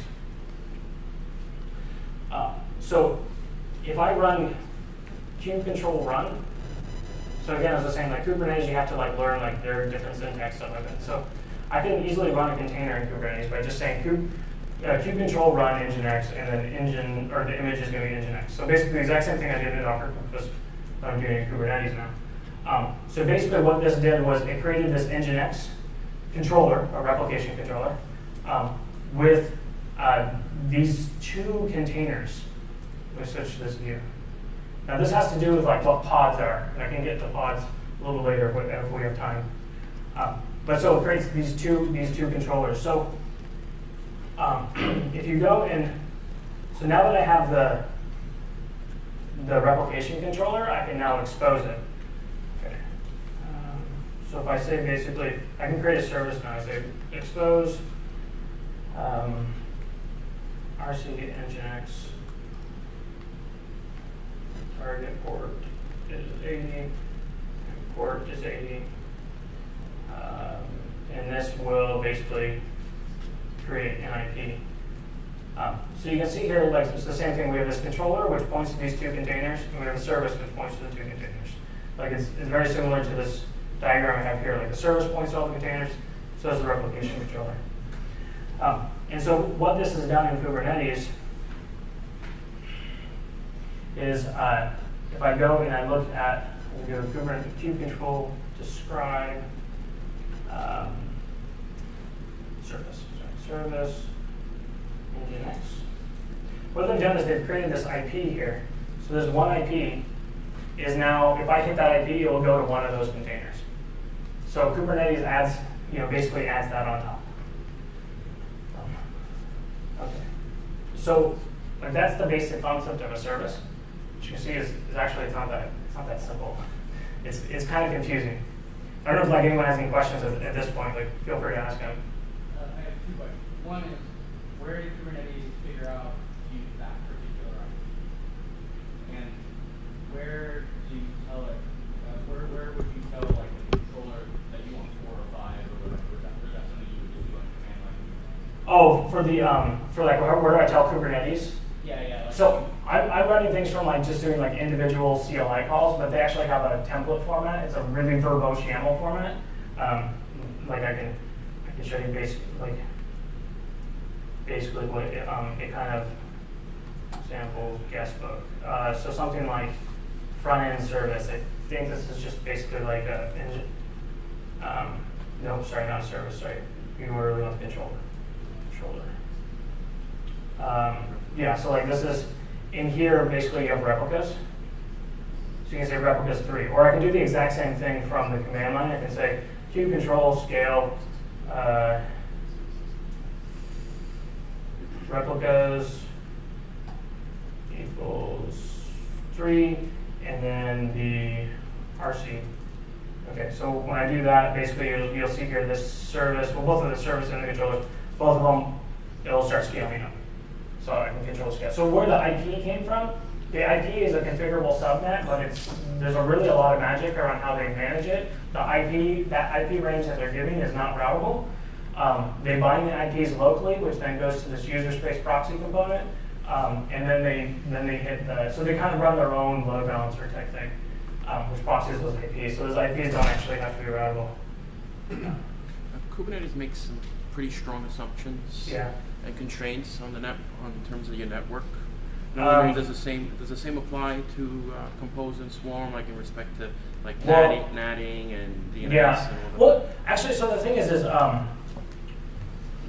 I mean, Kubernetes actually has a pretty nice networking model in that they basically, their only assumption is that every container has to be able to talk to every other container, which basically means you either connect your containers to your fabric, like your local VLANs or something, or you run an overlay network. And so most people run an overlay network. It's pretty much required.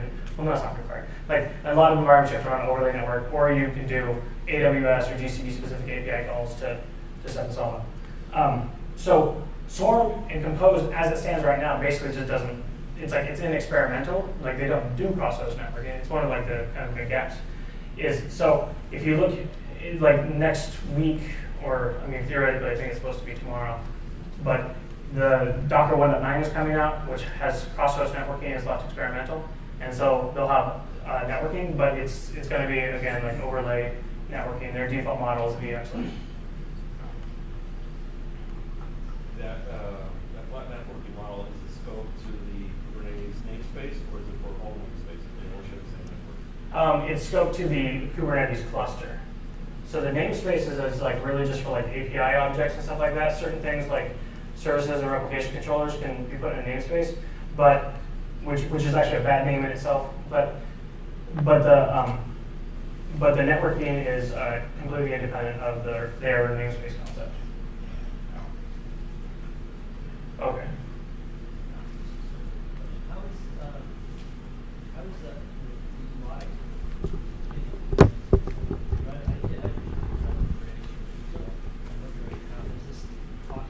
Oh, well, I mean, so this is our product. I mean, so this is Rancher or whatever. So Rancher, as I said, we plug into a lot of these different things, and so we don't. I don't know. We have a pretty powerful orchestration system, and so what we're doing is like we have two ways of operating in Rancher. One is like active orchestration and one is passive. Passive is where we just basically respond to what's happening in the environment. Because what we see is some people still, like, they want to deploy containers through like Puppet and Chef. But they're like, well, we offer load balancing and service discovery. Like, how can they use Puppet and Chef to deploy containers but still use our stuff? And so basically what we're doing with Kubernetes here is that same model of like, we give up control to Kubernetes, like you can deploy containers, but we see those containers and respond to them. And so the concepts of like, basically in Rancher we have pretty much all, like, we have all the same concepts, not the same concepts, we have like the same, like the ability to describe all the primitives that Kubernetes has, but actually more. And so it's just basically, there's no Kubernetes code in the core thing. We wrote this tiny little agent that listens to Kubernetes events and feeds us a small amount of metadata. And then the rest of this is just all Rancher. Can labels be self-discovery? So like as you bring in different heterogeneous hardware, yeah, you kind of auto-discover, well, automatically get labels? I mean, like the labels applying to like the hosts or the nodes or whatever, yeah. like that type of stuff. I mean, it would be part of like your configuration management of setting up the host. So you would have to implement this scheme. Yeah. Well, yeah. I mean, you have to get the labels on like their definition of like a node or whatever. Yeah. So I mean, you can automate that pretty easily. Yeah. I mean, we do the similar thing through Docker Machine. So when we spin up, like from Rancher, when we spin up hosts through Docker Machine, we can apply labels, and then we do some like pretty fancy scheduling based off of it. It's actually really powerful, the idea of like auto-scaling groups, like auto-scaling virtual machines, and then having them pop up with labels, and then you have like global scheduling rules, which just say like, oh, put a new container on a host that matches this label. Like that's all Rancher specific stuff. So these groups of containers here, are these pods? They're actually running in a pod? Yeah. And so what it is let me switch to, so this is, like from this view here, like each one of these like horizontal thing is a pod. And so that is the pod container. And then here is the actual container, which is running like in the pod. You said the first one is what? It's the pod container, like the infrastructure container. I don't know the exact term they use, but basically it's like, it's confusing in Kubernetes. They create like a pod which owns like the networking and some other things like around storage. So every pod has one of these pod containers running inside of it? Yeah, so whenever you deploy one container in Kubernetes, you always get two. I see. Yeah. Or whenever you deploy a pod, you Yeah. get an extra. Yeah. So your pod could have 3 containers and then you get another one? Yeah. Okay. Yeah, so it's like I didn't even talk about pods because like one of the problems is like any Kubernetes discussion or talk you'll see, the very first thing they talk about is what the heck is a pod, and it's confusing. So I didn't even like bring up like what pods are. Like I can kind of talk. So the controller and the service are just an abstraction layer or an interface to talking to the pod? The controller. What do they bring to the pod? Well, yeah. So I mean, so the replication controller basically just controls how many pods are there. So that's basically making sure like if one dies or the health probe. Right. The liveliness probe. So the controller isn't necessarily monitoring the containers themselves, monitoring the pods. Yeah. So so it's monitoring the pod. Well, I mean, it's the container too, because there's still the pod is a group of containers which all get launched together. Okay.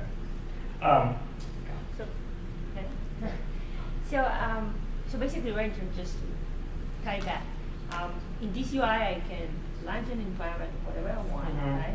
I can deploy them, but that's it, right? Like I can view it. I cannot. Yeah, you can just view it because it basically if you want to do Kubernetes, like the full service management, right now it's just basically read only for that. But we have like in Rancher we have all this like natively too. If you just want to go and like add a service, brand new service, like I'll show you like just for reference here. Like I hate to be like completely like self-serving or whatever, but might as well show you like the because like the Docker Compose, which I showed you was just showing like on Compose, like when you run on Swarm on Compose, it really has some issues. But if we have a command line tool called Rancher Compose, which is basically the exact same as Docker Compose. Like it's based off of libcompose, which is like the Go implementation of Docker Compose. We actually created that project, and it's a Docker official project now. But I can basically go here. I think it's set up. So basically, I can go and say Rancher Compose up. And so what this did was it created this new stack here called demo, created this service, Nginx. And so once I have that running, you notice when I hit Control-C, we didn't delete it. You can say scale Nginx 3, something like that. So basically the exact same commands as Docker Compose. But basically, we pretty much make this all work because it has cross-host networking, that's all working, service discovery working, and there's actually like some more fancy features we can do around this of like, let's say I want to create a load balancer, so I'll say a load balancer, and say Rancher load balancer service. What I'm going to do here is I just want to expose, pick a port 88, which is going to go to port 80 of Nginx, and then links, I will now link Nginx like that. Okay, so when I do that, Ranger compose up.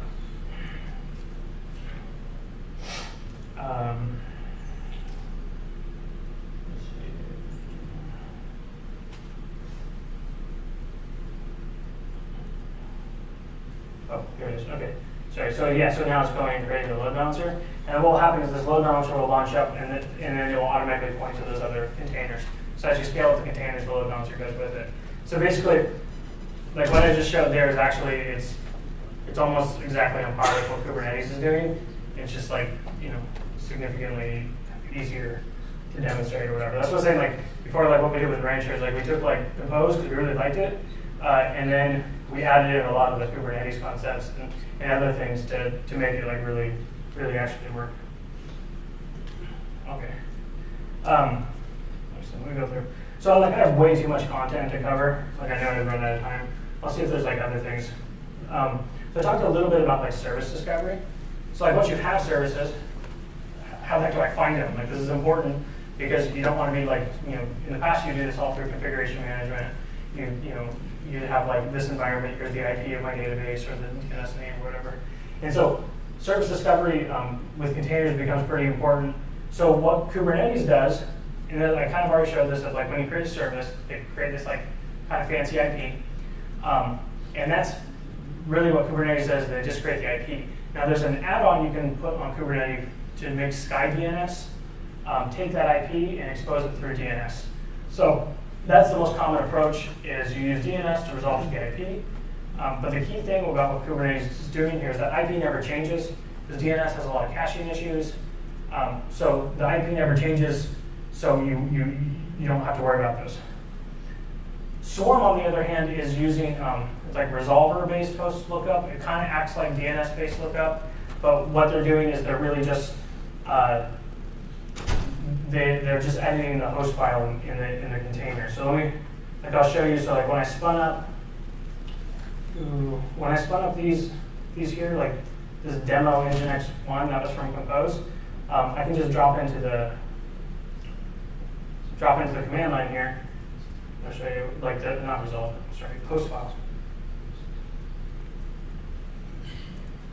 So if you look in the host file, you can see the other containers are available through the host file, but like this doesn't end up being like the best thing, because really you want like what's the name of like Nginx, but if it's set, it's not even the Docker. Sorry. Okay. So what they do is they basically they set in here like here's the other containers, like there's demo 5, demo 3. But you'll notice like there's only 5 and 3, there's not 1, 2, and 4. It's because those are on different hosts. So as it stands right now, there's not really like good cross-host networking in Docker. But in Docker 1.9, they're addressing this such that you'll be able to see all the host names. But there's still a basic problem of like, you can see the host names, but how the heck do you actually like, enumerate them? How do you, how do you access them? Because now you just have 4 containers. So the service discovery like solution in Swarm right now is like fairly incomplete. What we do in Rancher is basically we run our own DNS server and we do the DNS, like we make like basically the DNS based service discoveries pretty much just work. Question? Yeah. When I heard some service discovery, I was curious why people aren't using the service locator Okay, so what's kind of happened with service discovery? I don't know what exactly is the service locator protocol. I don't think I know that one. It's a protocol that was written 2 years ago that was supposed to do exactly that, but no one's using it. So I'll explain to like if you look at because again service discovery has been around for a while. And I remember I used to a decade or so ago I used to be an enterprise architect doing Java, and that was all SOAP and all that crazy madness. And service discovery was like this thing, which was just it was never going to work. It was so stupid. So now here we are 10 years later, and it's oh, now it finally makes sense. And basically what's happened is service discovery has gotten significantly easier. Before, when you do service discovery, you had to know, you're looking at an application, you need to know the IP, the port, and the protocol. Those are the 3 primary things you need to know for when you're doing service discovery. And so you had frameworks, Eureka is one of them, but there was other service discovery frameworks that exist or whatever. And so what you do if you want to do service discovery is anytime before you would talk to the service, you make a programmatic call to service discovery to look up where the heck is the service. So it meant if you wanted to use service discovery, every single application that was going to call something had to program to it. And so that's why you didn't see it largely adopted, is because, well, first you had to understand what the heck service discovery was, because the benefit wasn't obvious. And then additionally, you had to change all your applications to use it. So someone like Netflix, it makes sense for them to do it, smaller shops that did it. But what's happened with containers now is that a couple things is pretty much all container models assume that you can talk to the other container IP. So I can talk either through an overlay network or it's flat attached, but every container has an IP and I can talk to it. And so what that means is if I want to talk to MySQL, well, MySQL runs on 3306. There's no reason to ever run MySQL on a different port because that container just runs MySQL and that port is always available. So in the past, what would happen is I had a server and I had to expose the service and I had 5 different services, so I pick random ports. So I dynamically would have to figure out what port it was. That basically kind of goes away. I can just assume standard ports. So the port doesn't really matter that much. So I'm left with IP and protocol. Well, if I'm talking to MySQL, it's really obvious what the protocol is. Your application already knows what the protocol is. So it's just really not all that needed. The biggest difference is going to be HTTP or HTTPS, but still that's usually handled at a different layer.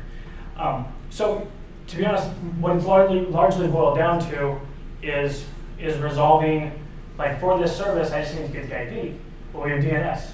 So with zero change to your application, you can basically what you do in your container is you just say okay, if I'm going to talk to MySQL, my application, I'm just going to look up the host name MySQL, and I will assume that resolves to the right IP in this environment. So with containers, it's just gotten really simple. Service discovery is basically DNS lookups.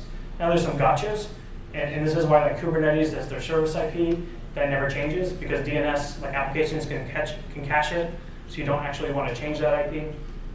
But for the most part, that's what it's resolves to. So, why do people not use the service locator protocol? I don't know specifically about that, but in general, service discovery was not widely adopted, and because it's now become kind of essential in containers, and it's so simple with just DNS, it's becoming more popular.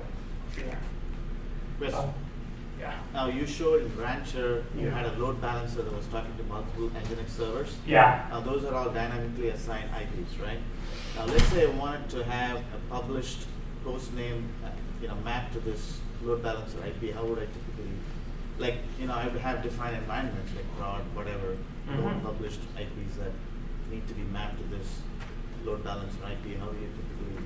Yeah, so I mean, our customers or whatever, our users, what they usually do is they kind of set up their own load balancer service to a certain degree of they go and they spin up a load balancer and it's on these hosts which have these IPs, and then they'll do one of two things. They'll either register those IPs with Route 53 and do a round robin DNS or GSLB, so basically do DNS-based load balancing, or you just put ELB in front of it in a simple TCP mode.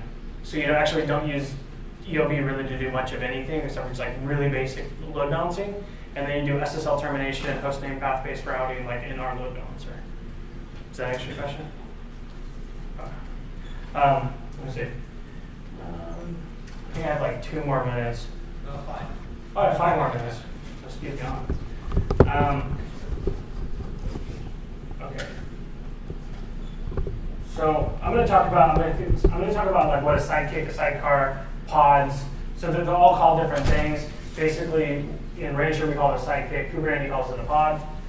It's kind of a confusing concept, but when you start deploying, so what I like about, honestly, like the one barrier to Kubernetes is the concept of a pod, because you have to kind of learn what it is.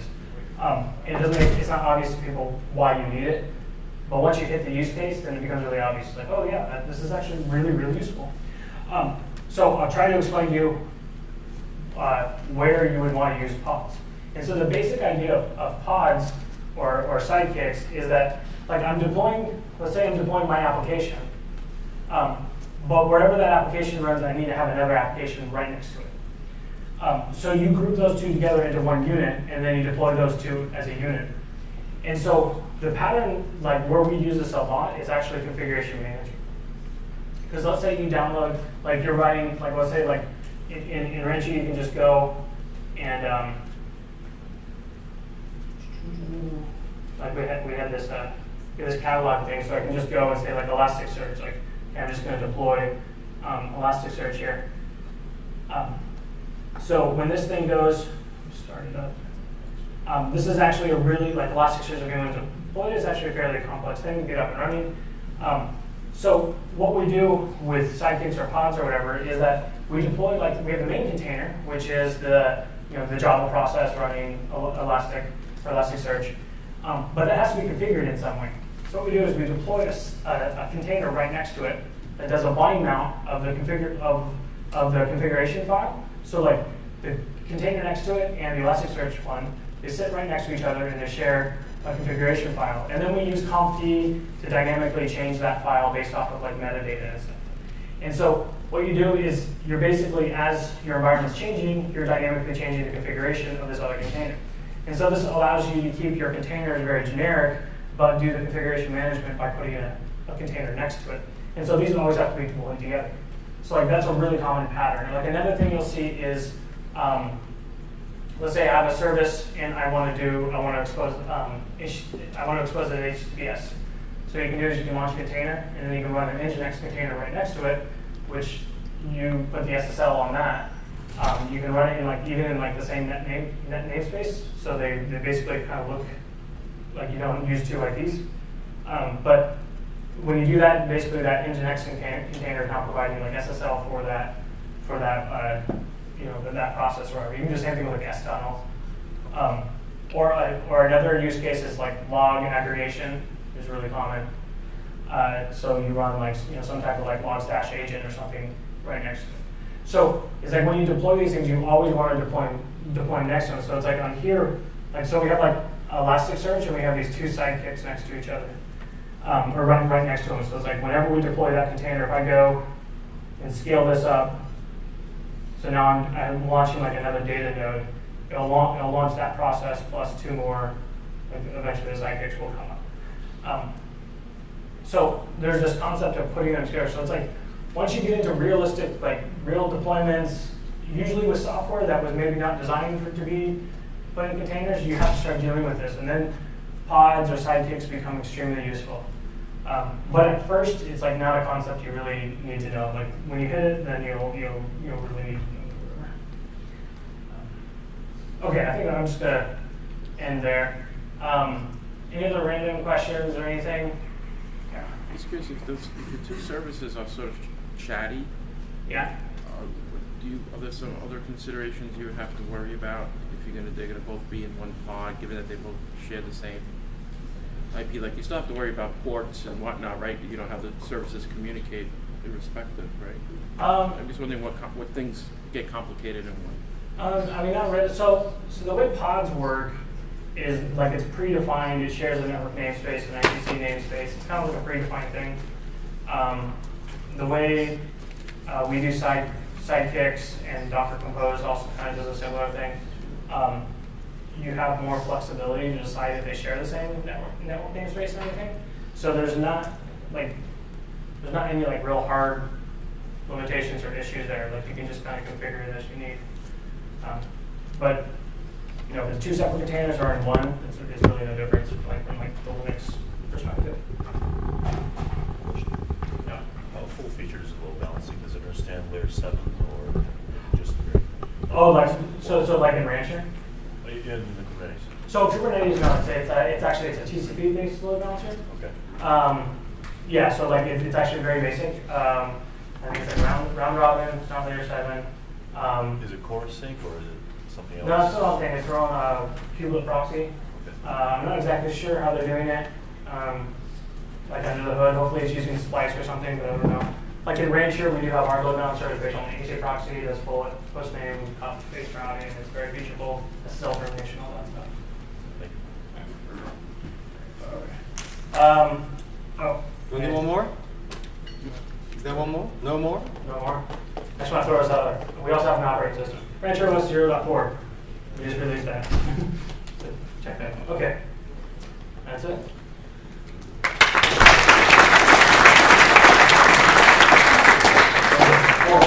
Quick housekeeping. I'm going to talk to you today about container native architecture. So Boyd talked a lot about some of the advantages of Docker, and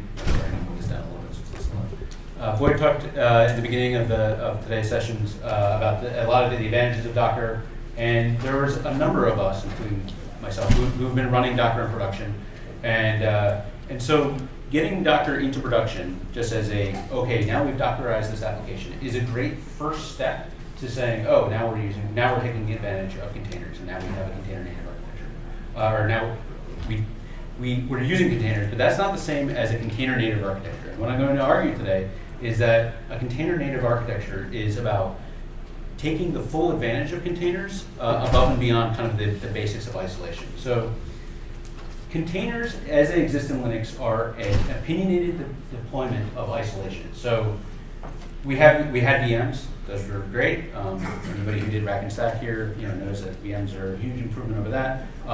Another modern implementation is unikernels, which I think you're crazy if you're running them, but that's an opinion you can have too. And so Docker, as an implementation of containers, is to say we're going to isolate things by doing operating system virtualization and not machine virtualization, and that's a very important distinction, and I think is what enables kind of the full advantage of the cloud. So this question of like, what does that really mean? So I'm going to argue that it isn't about fast containers versus thin containers. It isn't which of the umpteen million scheduling tools that are out there now you can use. It's about this. Containers as a first-class citizen, and more importantly, each container being a first-class citizen on the network. That means containers cannot be ghettoized inside the host. Containers need their own IP address, and that's a kind of a harsh opinion to have. But I think that you're going to find that if you go with that, then you're going to be able to take advantage of containers to their fullest. So kind of Boyd stole my thunder on this one, but like our mission as operations people, as developers, is not to manage VMs. I mean, unless that actually is your mission, and in which case, there are some people who do that. But your mission is whatever your application does for your organization, right? So like if you're a business making a lot of money, if you're a nonprofit, serving your users. So the infrastructure that we stand up to serve VMs and to serve our containers is undifferentiated heavy lifting, right? That's work that ideally we can get rid of, right? If it's at all possible. And so the value proposition of application containers is elasticity, utilization, isolation. But the only way that we can take advantage of that is if they're first-class citizens. And that means that the notion that like, oh, you don't have to change anything about your application, you don't have to change anything about your application, you just stick it in a container and run it. I think that's a broken model. And I think that you can do it, and you will get very far with that. But if you want to take full advantage of it, you need to have a slightly different model. So I want to tell you a story. So right now I'm the product manager at Joint. We make the Triton Elastic Container Service, where you can run containers securely on bare metal in the public cloud. We use that with LX brand zones. So we're actually running an open Solaris derivative called SmartOS. We've been running Linux containers for 10 years. In that way. Triton, our new product this year, is a Docker API, so that means that on that data center, so that means that you can use your Docker run command on your laptop and send containers up across the entire data center and use that data center as a single Docker host. Or use your data center as a single Docker host because this is all open source and you can run it on-prem. But I've only been at Joint for a couple months, and before that I was with this company, which is up the street here, Drama Fever. I was the director of DevOps, which is a ridiculous title.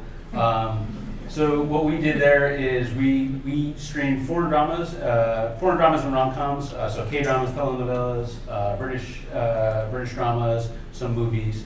We also ran a site for, or we also run, I should say, a site for Sundance called Doc Club, which is documentaries.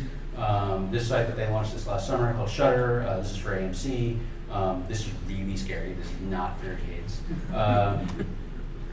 We were deployed entirely on AWS. Our main application was a big, giant Django Python monolith. We started adding a lot of Go microservices over the last couple of years. Kind of a lot of the typical AWS deployment stuff here. So auto scaling, we had, because we're an entertainment company, and people, there is such a thing as primetime TV on the web. We did have swings of load about 10 to 20 times over the course of the day. And we were running around about 100,000 requests a second at our peak load. So not Facebook size, but not like mom and pop's web story did. And we were running Docker in production since October 2013. And I'm sure there are some of you who are saying, I'm going to leave and go to the other talk now because this person is crazy.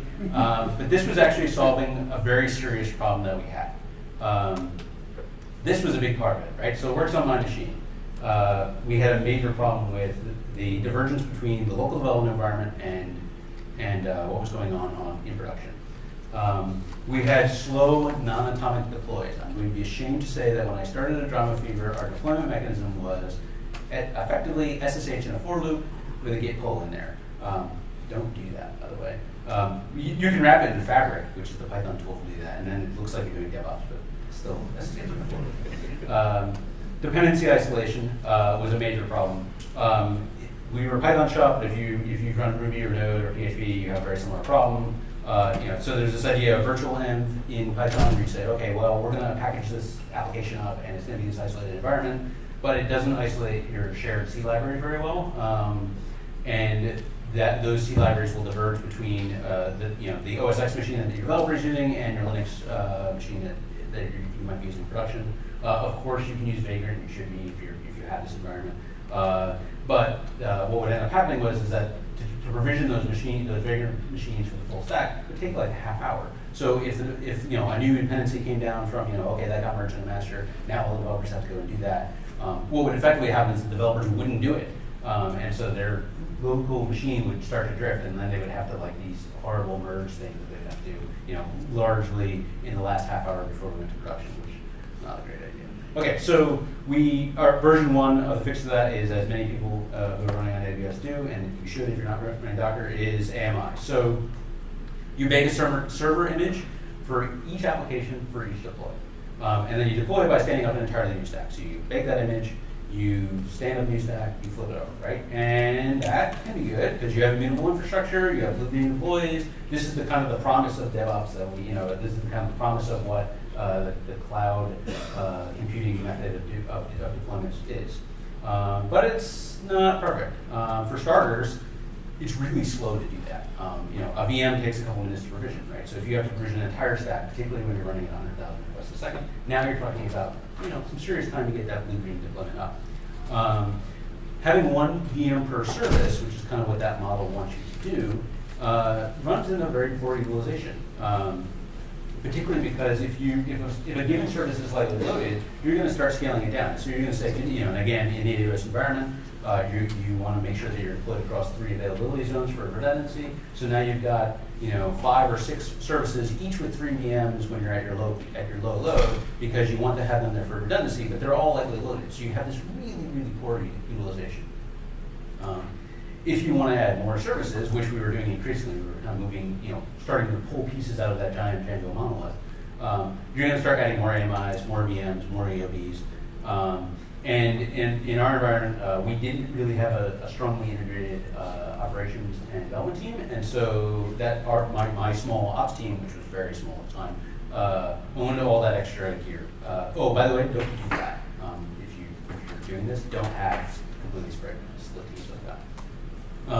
And I may have mentioned that deployments were really slow because that was super painful, particularly when there was a critical bug that slipped through QA, and then it would land in production, and then you're like, okay, that really, really slow and expensive deployment, now we have to roll it back, and so that was great. All right, so version 2, we went with Docker. And we did it completely, and I'm going to stop my slide here for a second. We did it completely the wrong way. We took our giant monolith app and we Dockerized that first instead of saying, let's do a small greenfield project. I wouldn't recommend that, but it did work out for us in the long run. So there's some great stuff with this. So we have this human and machine readable build documentation. And what I mean by that, the Docker file. The interesting thing, the side effect that we totally didn't anticipate with this was that onboarding went from a day-long process to very, very short. So, and Boyd alluded to this in his talk. The last person I hired for my team was up and running with the entire production stack on his laptop in 15 minutes, which was pretty awesome. Obviously, no more works on my machine. The same container that passed through our CI system that went to the dev, the QA environments, to production, could then be pulled back down to the local developer environment for testing and for further development. It fixes the dependency isolation, honestly, kind of by sweeping under the rug. But what this really means is that Ops doesn't care what crazy shit you put in your container, really, in most of the cases. And I'm a big fan of the interface metaphor, by the way. So it created an interface-based model to development, which means that the operations team could say to the developers, look, here's the minimum interface you need for your application to work. And that is, if you log like this, if you expose a health check that looks something like this, if you're stateless in this way, you're good to go. You can put whatever you want in your application. Okay, so, and the deployments are much faster, which solved the oh my god, it was so slow, which was great. Okay, so of course, now normally there would be a obligatory container disaster slide here, but I decided to lie to that because I figured you'd see it much. All right, so this is kind of like what the typical topology you see of these these microservice applications built with this model, right? So you have the scaling the VMs, each with an application container. They'll of course dynamically scale based on auto scaling, and then you have an app load balancer in front of them. And so in the Amazon world, that's going to be an ELB,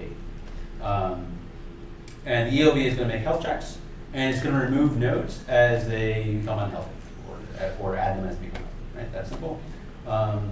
And typically what you end up doing in that scenario is you'll say, okay, the app ELB, the internal app ELBs will have a well-known name and port number. So app1.mycompany.example.com :8080, and you'll route traffic towards that app by changing, or you'll route traffic to that app by going to that domain name. If you want to route traffic away from the app, you change the DNS record so that it goes to the ELB, and now you have a way of doing looping deploys. And then in theory, one of the nice things about this is that the peer downstream applications, so app 1 talking to app 2, can just talk to the ELB. It doesn't have to know about any of the application nodes that are behind that. The problem is that the downstream application has to talk to the ELB in order to find its downstreams, right? Or find its upstream services. So obviously what we have here is we have an extra network hop in every internal request, and that's in a network-intensive application, which, if we're being honest, is going to be most web applications. That's going to be very painful. One of the other problems with this kind of, and I'm going to call this an anti-pattern, even though I designed and deployed this. I'm going to call it an anti-pattern now, having run through it in production. So one of the other problems we have is NAT, right? So this is the default bridge networking in Docker. What's not really clear here on this slide is that there's another virtualization layer here through the Docker daemon, right? So there's a bridge on the host. The VF interface is attached to the bridge and then to the container. And then we've got this kind of port mapping in here. Now, in the slide previously, I'll show you this real quick. Right, so in this environment where we know that we're using the Amazon auto-scaling and the ELB, we're using the same port for both the external and the internal part of the application. And there's a major problem with that, which should be obvious, but I'll get to it in a sec. But in this slide, I've got, so that there's a network port mapping there. So this is problematic because of performance, right? So in an environment where you have this NAT, the default Docker implementation and networking can cause you performance issues. And this is an IBM research report, that's not just me. But I will tell you that we definitely solved this problem. So you might say, okay, well, is there a way to get around that? Wish that was smaller. Okay. You could have host networking, right? So the major problem with this is, of course, it completely breaks multi-tenant security, right? You can't have host networking if you have untrusted containers. Now, in our environment at Drum Fear, we didn't have that, but it was something that we were looking at doing because we had completely separate stacks for each of those 3 sites. And so this prevented us from merging those together and taking advantage of some of those sites having lower utilization than others. It creates port conflicts, obviously. So in this example, I have 3 applications. I can't have 2 versions of application A without doing a NAT. And so this is going to create the utilization. This is going to make the utilization problem even worse. Another option is bridge networking, and that's not the same as -- bridge, which is what Docker does by default, which is really NAT. It includes a bridge. It's kind of confusing terminology. So here you can get an IP per container. In some environments, you might need a second NIC to do this with certain cloud providers. In Kubernetes, generally what you end up with is a subnet per host as a way of doing the IP namespacing, which creates some scaling issues. This isn't bad though. This is actually the closest you can probably get to the Open Solaris Crossbow or vSwitch that you can get with Linux alone. We tried to do all this in kernel. Okay, so another problem you have here is, of course, with that architecture is the single point of failure of those internal load balancers. Now, they're HA in theory, but of course, even a managed load balancer can fail, even when your app won't. This one was Netflix. This, of course, also happened to us because they're also on AWS. This event was human error, was what the postmortem said, which I think is terrifying. But previously to that, there was an EBS failure that had happened over that summer, and that caused ELBs to fail because, of course, ELB, as many of the Amazon services were, was built on EBS. And so even though our application, we didn't have EBS anywhere in our stack, or so we thought, we actually did. So even if your application is said, oh, we designed around that known point of failure, like, you can still get hit by it. Funny story on this, because interesting, is at this point, it was me and the CTO was the entire operations team. And so I was sitting there like on Christmas Eve, hacking away at standing up HA proxy to replace our load balancer like in a half hour. And the thing that was motivating me was not my business burning, but the burning in my stomach from the fire shooting out of my wife's eyes. Like, why are you working right now? All right, so another issue with our architecture here is DNS. So we've got very simple discovery, right? So you just say, hey, I can hard code a CNAME in my application, and you're good to go. But you can't really load balance by DNS, except by round robin. Now I know that there are things like console has some health checking stuff that you can do there, and Route 53 does, kind of in the general case. And TTL caching with DNS can be kind of a pain, depending on your application. So for us, we ran Django, and Django has this wonderful feature that if you change the CNAME of your database, it won't remember that, and like it dies. So you have to actually restart your application. Nginx for a very long time had all kinds of crazy things going on the way that it does DNS caching. Funny story: ELB IP addresses change. Who knew? Particularly if the service behind it is lightly loaded, so that when your developer has their brand new service that they're putting online and they have it in beta and there's like 10 people using it, like the IP is going to change out from review constantly, and that developer is going to come to you and say, why is my application dying randomly? And it's going to be used to this. So that's a pain. The other major problem with that architecture, and I'm going to preface this by saying this is not a container specific problem, but containers will help us fix this, is that naive health checking causes cascading failures. I'm going to show you an example of that, and you're going to laugh at me because I witnessed this myself. Okay, so site is popular, or it's just late in the day, resource usage is climbing, auto scaling triggers, right? So now we're going to start provisioning the VMs to take up the extra load. But we're waiting because VMs take minutes to provision and not seconds or milliseconds that you can in Docker. So eventually one of your application instances is going to block, right? So this might be, if you're in Python, this is your unicorn worker is blocking, this is a home running query.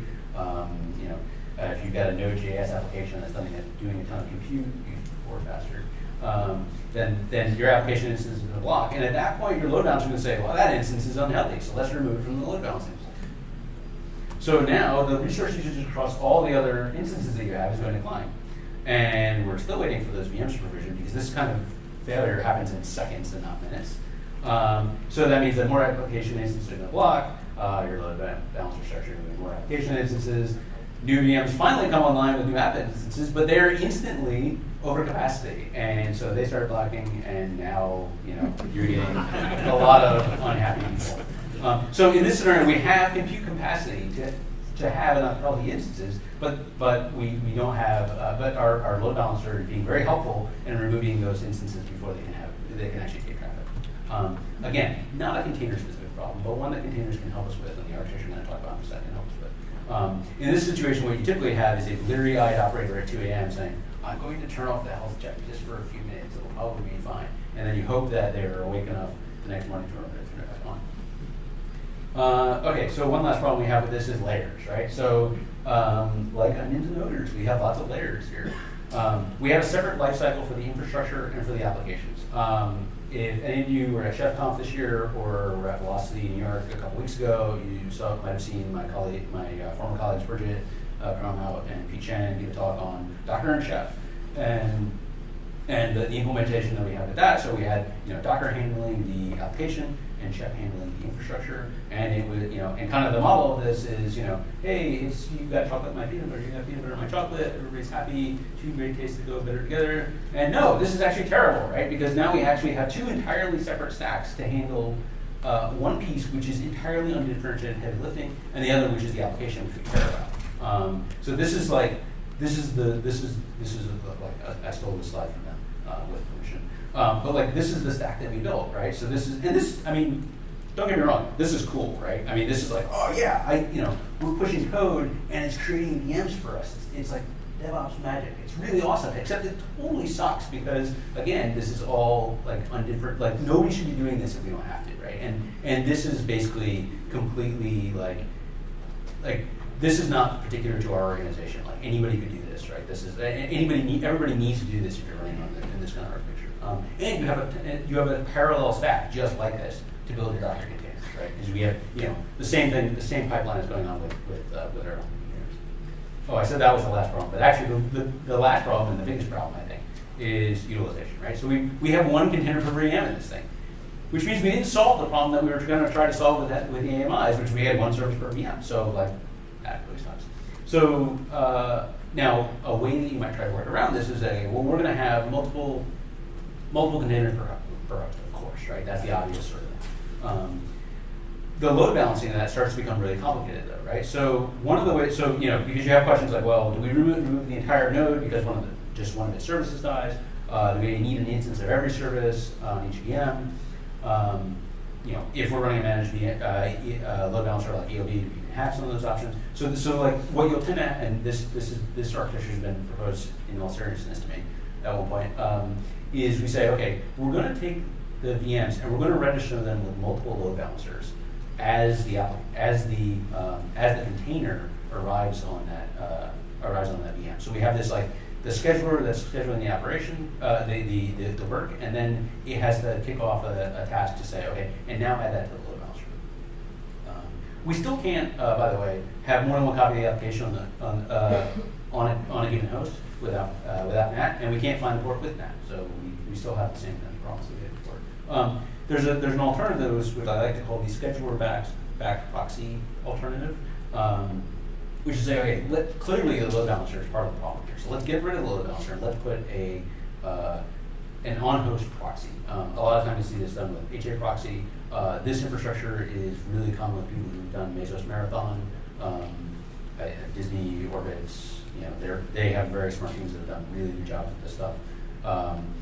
And so what you'll have here is a managed proxy, so there's an application scheduler, which is part of that agent. This proxy/agent is a container that says, okay, I know I'm going to be communicating with the scheduling service, with the discovery service, and I'm going to reload the configuration as changes come on. And so the agent updates the configuration of that local proxy, and containers talk only to the proxy. So this is more complex stuff, right? So we have way more containers. There's a separate lifecycle for the VMs and the containers still. Containers still don't have their own IP address. We have to pass through that proxy for all outbound requests for an application. All our requests are still passing through NAT and report forwarding. We also are going to start doing things like, let's deploy health check code into the agent container, right? Which means that now I've bound the deployment cycle of the agent/proxy to all the applications. It's also really hard to shut down a VM, and so in this scenario, like on that VM all the way to the right, like if app 2 goes away or scales down, so that now I've got app 3 there, and I might have this, unless my scheduler is really smart about stacking resources, which most of them frankly aren't. It's really easy to have a situation where like I only have 1 VM's worth of work to do, and I have 3 VMs up. Particularly if I have any kind of state whatsoever in those applications, right? Because if I can't just move that application, or if I can't just move that container over to another one and have it pick up the load, then you're going to end up with a lot of underutilization. So you know, the big thing I'm leading up here too is that we can do better than that, and that the answer to that is to remove these kind of middlemen from the containers. The application should have the job to discover what it needs for upstream services. The application should be telling our discovery service where to find it, and our application should be reporting this stuff. So this is the argument I was making before, which is that the notion that you can say, I don't have to do anything different in my application, I think is wrong. We should be pushing the responsibility for application topology away from the network infrastructure, which doesn't have the brains to do this work, and into the application, which includes the scheduler, by the way, which is the only place that we have the intelligence to have a correctly automated solution. Think about it this way: like, what are some of the best application monitoring services that are available right now? There are things like New Relic or Deferred Panic, Sysdig, right? And those are things that have agents within the application container, and that's because they're giving us the perspective from inside the application container. CPU percentage, which is like your CloudWatch measure, is not enough to tell you how you should be distributing it. And in most cloud environments, it's a total lie anyway. So that means that we're saying, okay, containers, you need to have some new responsibilities. And those are, here's who I am. Am I healthy? Hey, discovery service, I'm healthy. Look for changes to the things that I need and respond to those changes. This puts all your state in the discovery service, all your state of the application topology in the discovery service, instead of saying, instead of in the underlying infrastructure. So this is the model with that. This is effectively the same set of applications we had, but with this model. So we say, we're going to have applications register with their discovery on start. We're going to push TTL health checks, and this is where this question of dealing with the cascading failures happens. We're going to push TTL health checks to the discovery service. Applications will periodically query the discovery service for upstream changes and then respond to them. Now, of course, that discovery service needs to be HA, of course. Note that here, without these host local proxies and services, this frees us from the VM, right? We can deploy this on bare metal, or of course, I'm going to argue that's not obligated to do so. You should totally be doing it on Triton, so you can treat your entire data center as one Docker host. The app containers are then physically located wherever your replacement engine decides, and the scheduling of that work is entirely separate from placement. So the application gets to do its job, and the infrastructure gets to do its job. One thing to note on this is that we really don't want to have sidecars in this environment. So a sidecar container has to reach into other containers, which completely breaks multi-tenant security. Right? You can't have a model where you can do that safely. And the other problem with sidecars is, of course, you've bound the deployment of your sidecar with the application. Okay? And by getting rid of sidecars, that allows us to have, to a degree, not not available in other models, application-aware health checks. So this means, like, I'm not going to say, oh, well, because you can use, let's say, console has health checks, right? Like, you can say, okay, it's going to make HTTP queries out to the thing. And it can actually execute arbitrary binaries to do whatever the health check is. But if, let's say I'm health checking MySQL. Do I want to package my MySQL client with every instance of my console just because I am running MySQL somewhere else? Like, that's binding the deployments of these two things together in a way that doesn't make any sense. So we're not packaging pulling any other service.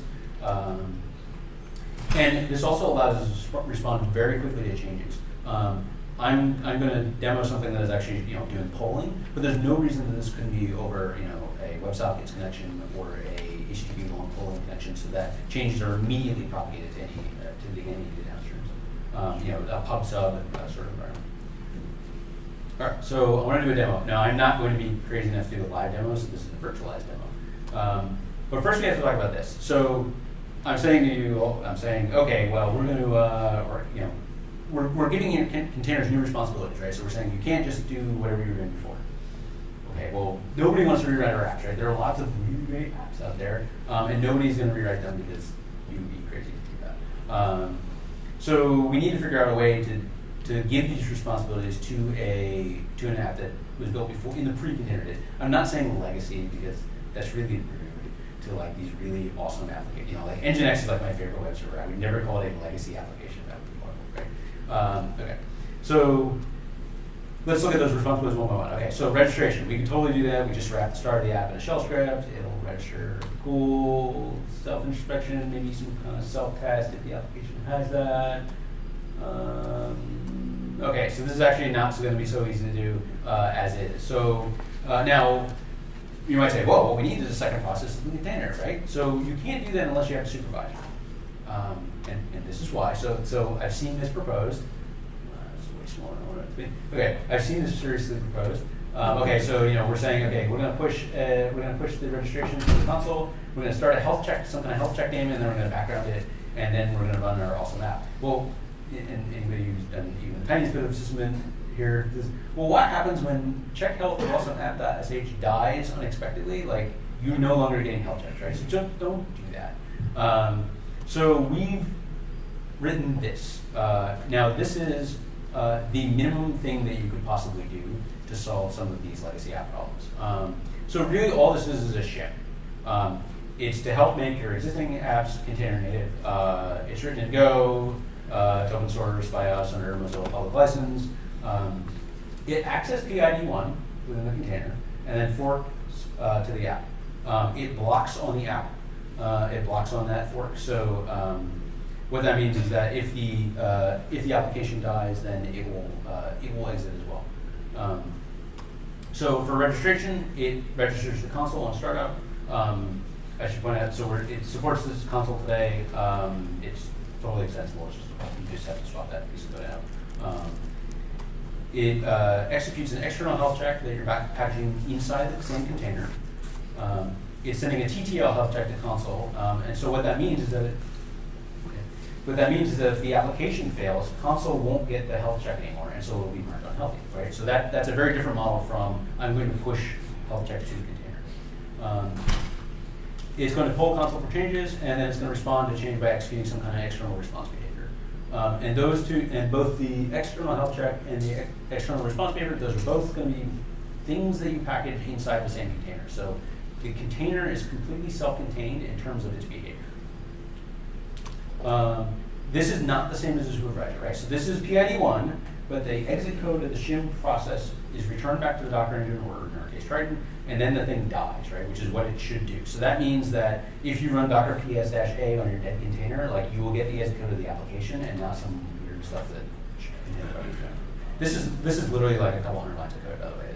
It's totally trivial to do. This could completely be library code, by the way. This is not, this also means that Docker logs will tell you, and the Docker log drivers will all work correctly, because it's just attaching to standard instance to them. And so here's our demo app, which I'm going to accelerate through a little bit here. And so this is kind of very similar to the app that we had before. So we have some app containers behind here. These are just like dumb node applications that are just serving static files.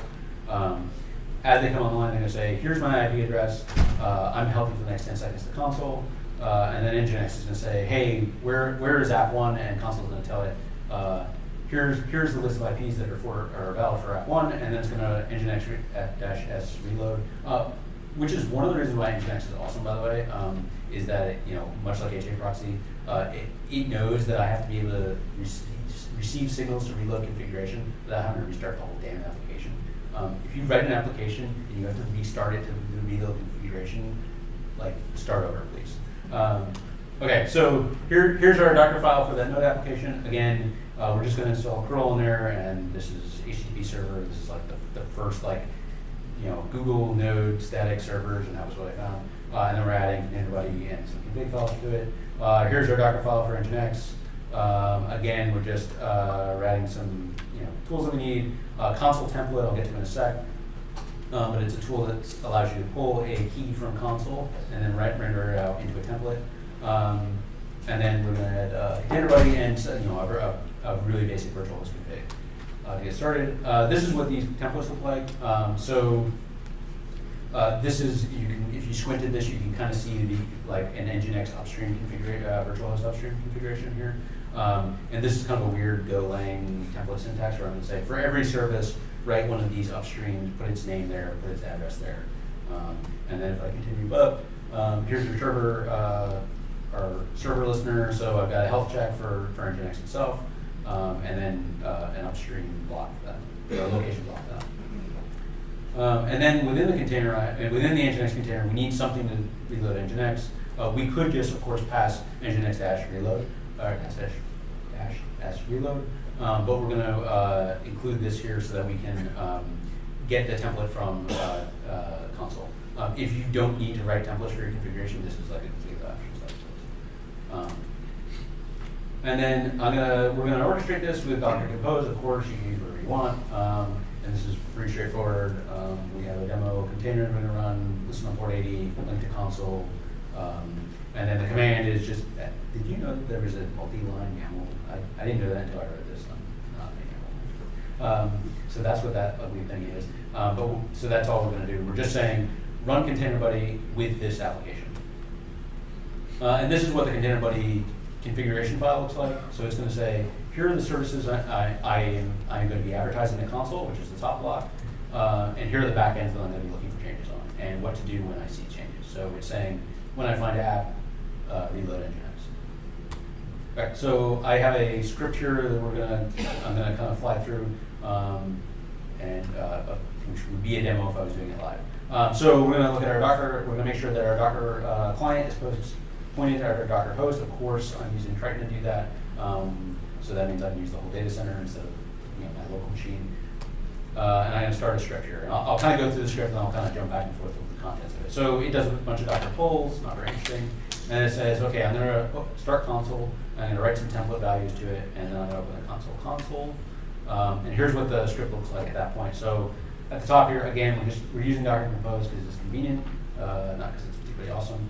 The next step, I need to get a console IP, and of course, because the container has its own IP, I can just use Docker Inspect and say, hey, what's your IP? And now I have it, and I'm going to inject that into the value that I'm seeing in the console there. And then it opens the console UI, and you can see that we have the template, the console template there, or the virtual host template there. The script then continues, and it's going to start up the application servers in Nginx. We're going to, so it's going to wait for Nginx to pick up the configuration, and then it's going to open the web page. And that, at this point, just looks like this. It's identical to the console thing, except we're just waiting for Nginx to pick up the initial configuration. And so it's going to serve a page that looks like this. This is what the app server is doing. So that is not a shell one, but that value on the right there is the name of that application container. And of course, we can say, okay, is that going to scale? And so as we add more application containers, they're going to register themselves with console, and then this page reloads itself every 5 seconds. And so we're seeing that this is actually working right good. And so we're seeing that the application, the back end that we're hitting is changing every time because it's just doing round robin. Now it's doing round robin, but this is an Nginx, right? So we own the virtual host configuration on this. So if we want to set it up, if we had paid for the commercial version of Nginx where we want to release cons, like we can do that. We have total control over our load balancing algorithm at this point. So this is like the dumbest demo app that you could possibly do. It's very, very simple, and Container Buddy as an implementation is the thinnest possible shim to do all this stuff. But it does a lot, right? We handle the registration, we handle self-introspection, we handle car feeds, looking for change, and responding to change. And this is as scalable as the data store that we're using for the discovery service, which is with something like console. I haven't actually run in like at serious scale in production, but a very small console cluster can handle fairly large, a mid-size application set like the one we had around here, a couple hundred nodes, trivially. And this could easily be library code, right? So if you have a greenfield application, building this kind of behavior into your application at the beginning is probably the way to do it, rather than having these kind of shims. So this is the kind of the old way model that we were talking about here. And to say old way is kind of being silly, right? Because we're talking like in the last couple of years with containers, this is how we've been doing it. And I'm going to argue that these things on the right are the container native way to do it. So that's going to say that container native isn't about what scheduling framework you're using. It's not about the size of the containers. Is it 200 gig or is it a 10 meg? It isn't about how many processes are in a container. It is about containers being first-class citizens, applications owning and responding to change. It is about focusing on building your app and not on differentiated heavy lifting over your infrastructure.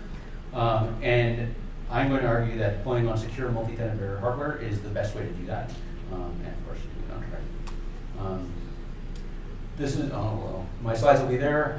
And we're also sponsoring lunch tomorrow. Join is also sponsoring lunch tomorrow, and there'll be some promo codes for anybody who wants to try it. Thanks. I think I have a few minutes for questions. So I have one of these files, I guess. I'm not even sure what this is.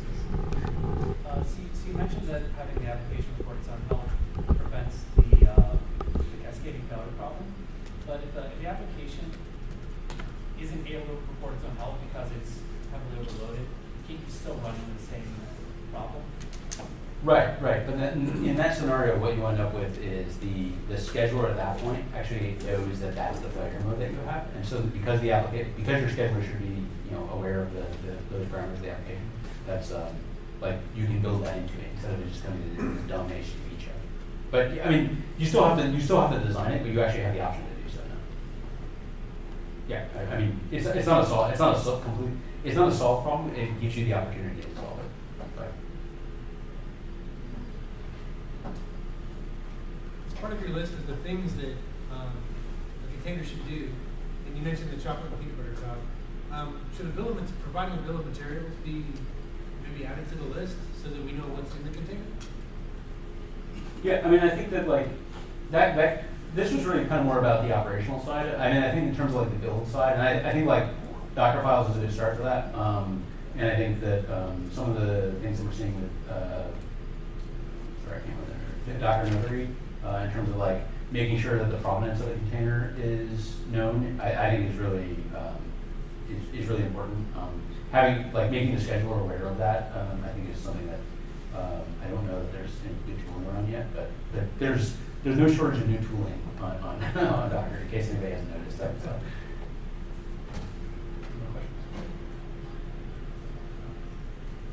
Okay. I know everybody wants lunch.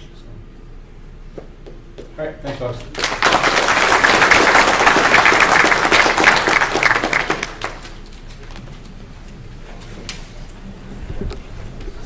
You don't get one.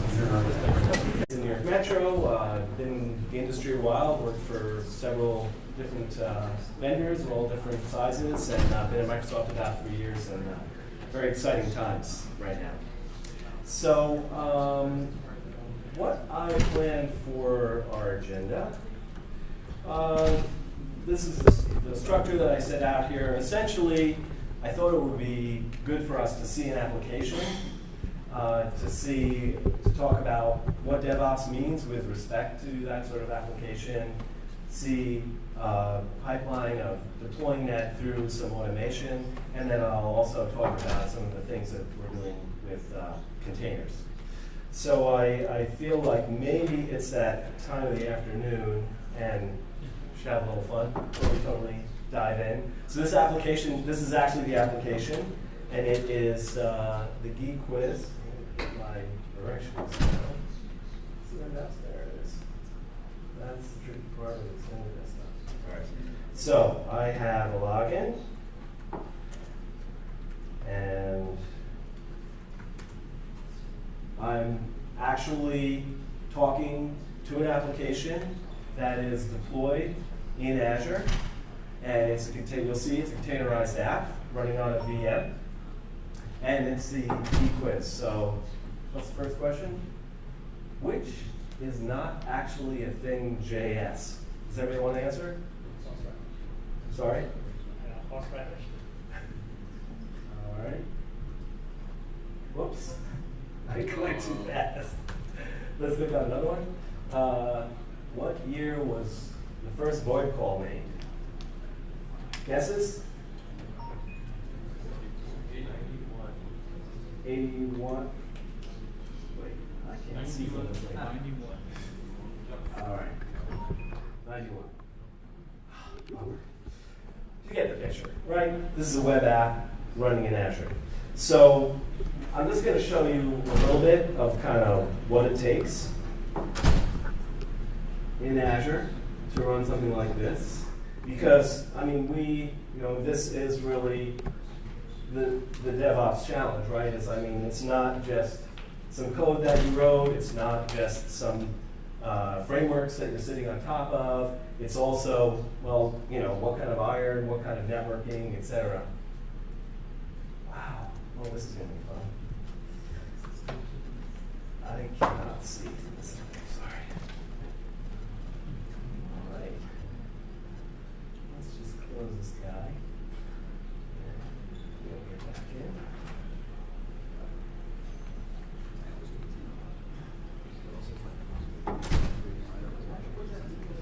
Something must have happened with my productivity.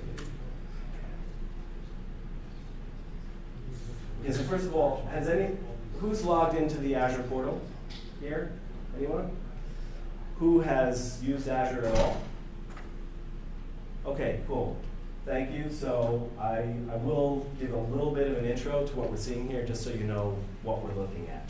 So this is what we call the new Azure portal. If you looked at it maybe a year or so ago, there's a different portal that we have. They're both active right now. What's really one of the big differences about this is we're enabling the marketplace. We have flexible tabs that you'll see as customers, and this is a very dynamically created UI, so there's constantly new things being rolled into it. And the other thing is it sits on top of our new REST JSON-based infrastructure, the Azure Resource Manager. So when you think, in DevOps, and you think of one of the key factors, which is infrastructure as code, Resource Manager is a key enabler there. So I am just going to go into let me make sure I'm in the right subscription here. I have a couple of subscriptions. And that's part of the security here. So like if you have a subscription that your company has purchased, you can have various different IDs with roles that have access to the subscription. So I'm going to go to my resource groups. And again, this is a thing for Resource Manager. Everything is tied to a resource group. You can use this to group assets, various different types of assets, tag them, track their usage. And I have a resource group. This was automatically created. I'm going to show you the pipeline later. But you can see, and this is kind of the key thing that I wanted to show you. First of all, here's my VM, and that's a running VM. But there's some other things that are in there that were created, like a network, a public IP, and other related assets, storage, that this VM needs to run. So when you take your app, which you just think of as, well, here's my web app, and you want to run it in some kind of cloud or data center, you have other things that you need to orchestrate. So let's go back and talk about some of that stuff. All right. Okay, so let's talk about DevOps. So this is a fairly heavily referenced study. Has people seen the study from Hubbard Labs, the State of DevOps? So this is, I think, their third rev. And I think we're going to share the slides. I have tons of links in the slide that folks can refer to. This is really what we're all trying to realize. And I can tell you even partners that I talk to are still working to realize this even if they've implemented a certain amount of automation. So this is kind of like where we're trying to get to with DevOps. Another advantage of the team that I'm on at Microsoft is we have a variety of working groups around key trends, and I'm on a working group focused on DevOps. And a lot of us go to conferences and we work specifically with partners who are focused on DevOps. And we have regular conversations, we build demo assets and contribute to open source projects and things like that. And we actually had specific conversations about, okay, we keep talking about these things, and even if you've been to some of the DevOps conferences, you'll hear this. Well, what is it? What do we actually mean when we talk about DevOps?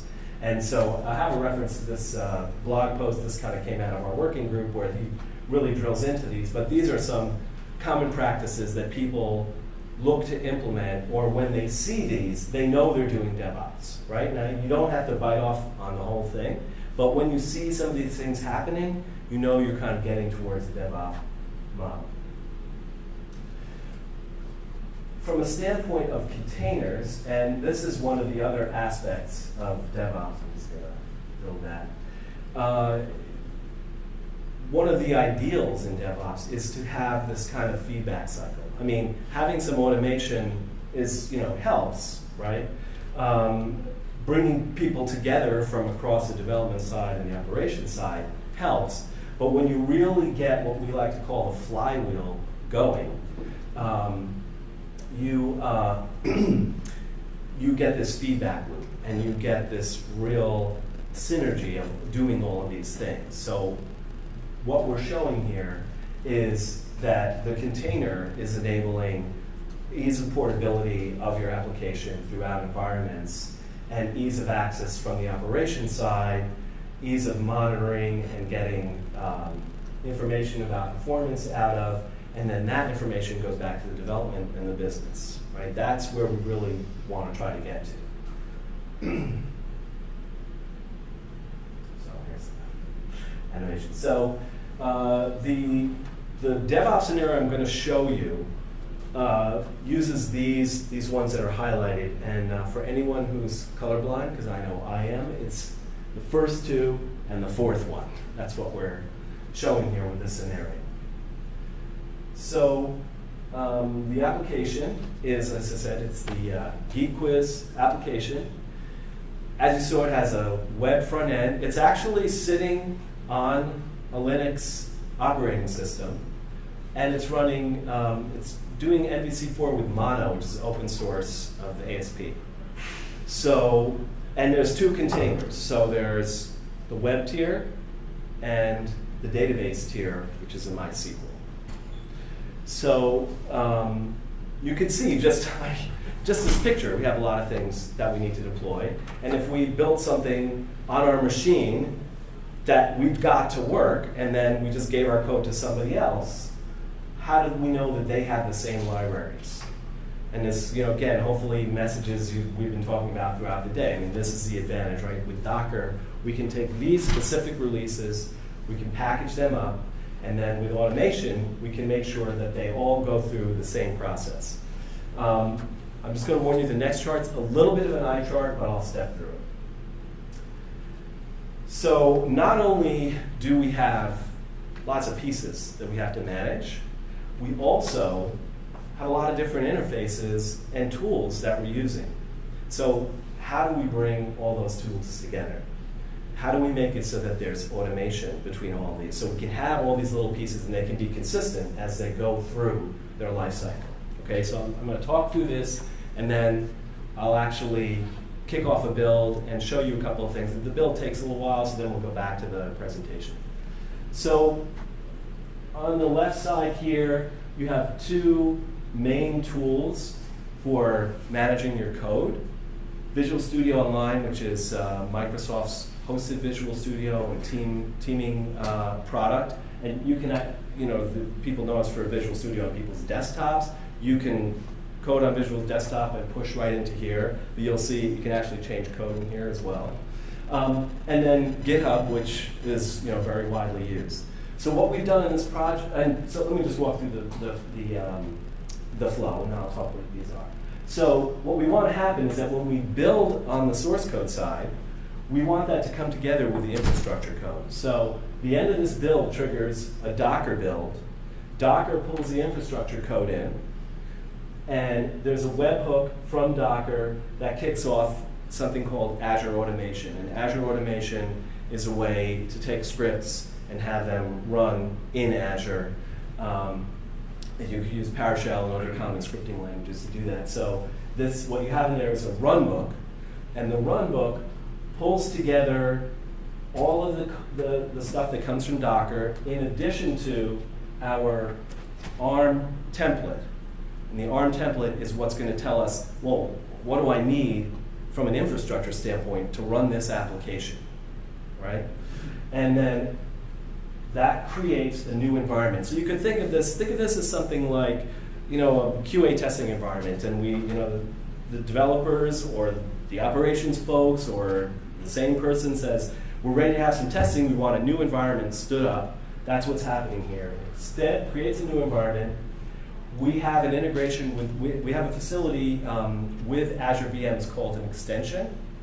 And the extension allows you to have an agent start up within, or any executable, within a VM after it starts running.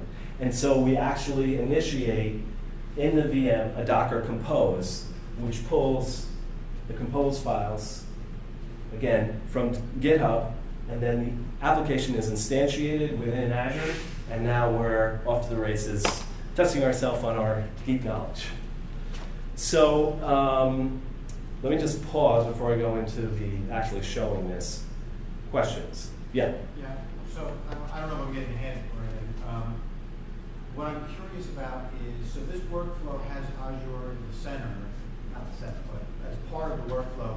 Does that mean that if you were developing in this type of site, the assumption would be you always be deploying to the cloud as part of your basic development, or would you develop more locally using some other mechanism and then be able to deploy it at a QA step at a high level?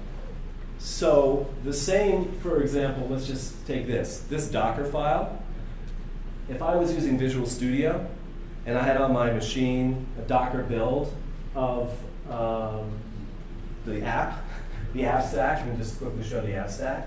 So if I had on my machine, I was running, this is stuff you could run on your laptop or your own Linux instance or whatever. Once I like the way all that works, I can, on my own, deploy all that into Docker. And I could also have a different path here. Now, because you're using Azure Automation, it's generally going to Azure, but you could deploy local. You could deploy to some hosted environment if you wanted to from Azure. So in Azure Automation, and I apologize, I just don't have service that. Sure. Is it within Azure cloud, or is it something that's more an independent software component? It's a service that runs in Azure. It's an Azure service, and Azure, just like a lot of cloud offerings, is really growing as far as the amount of services, and that's one of them. So yeah. And I'm assuming this works on Azure Pack also for on-premise. So that the Azure Pack, which I think is now called Azure Stack, is an evolving story. As you can imagine, Azure is sort of the first place where we implement something, and then as we roll it into the Azure Stack product offering. And just for those who don't know, Azure Stack is a way to take similar service interfaces and run them in your hosted environment. So that is always going to be a little bit behind where Azure is. So it kind of depends what you're trying to do. So we have a lot of services, and we sort of decide service by service which ones we're going to roll into the Azure Stack. So right, you could deploy to another environment. This is a specific flow that I'm showing to show how you bring all this together with a container. Okay, so this is going to be interesting going sideways. So as I mentioned, I have, sorry. Yeah, that's a little closer. I have the application, the code. This is the code for my application. It has the login and the quiz screens, etc. I have that here in Visual Studio Online. Now I also have the application in Visual Studio Code. And I don't know if folks are familiar with this, but this is a cross-platform IDE that we've released. You can actually download this and run it on your Mac if you wanted to. So here's the same application, and it interfaces with Git. So I could, once I'm done, push into my Git repository. I could push it into Visual Studio Online. So for this example, I'm just working from Visual Studio Online because I want to demonstrate the automation. So here is kind of like where we say hi in the app. And over here, here it is, the quiz user. So I'm just going to change this. First of all, I'm going to edit it. And we'll call this the container quiz. And once I save this, it will queue a build.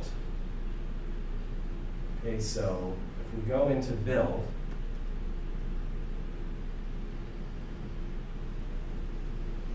and again, this is a team environment, so you can have lots of people have access to this. You can have people with different roles, and there's all kinds of stuff you can do in here.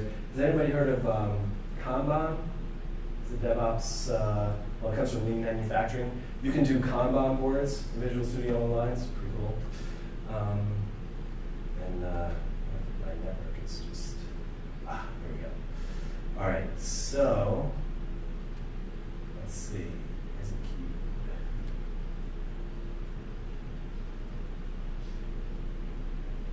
All right, normally it would queue, of course, demo gods. Let's do that. Let me just quickly show you what this build looks like. Okay. So the steps. All right. Essentially, it does a build, and there's a couple of PowerShell scripts to package the build, put that out in public storage, and then kick off Docker. Not sure why it isn't automatically queuing. I'll just kick it off. And then, so you can see this is queued. And then once that's done, in this Docker build will be kicked off. And at the end of the Docker build, it triggers the Azure automation. So let me quickly show you the Azure automation.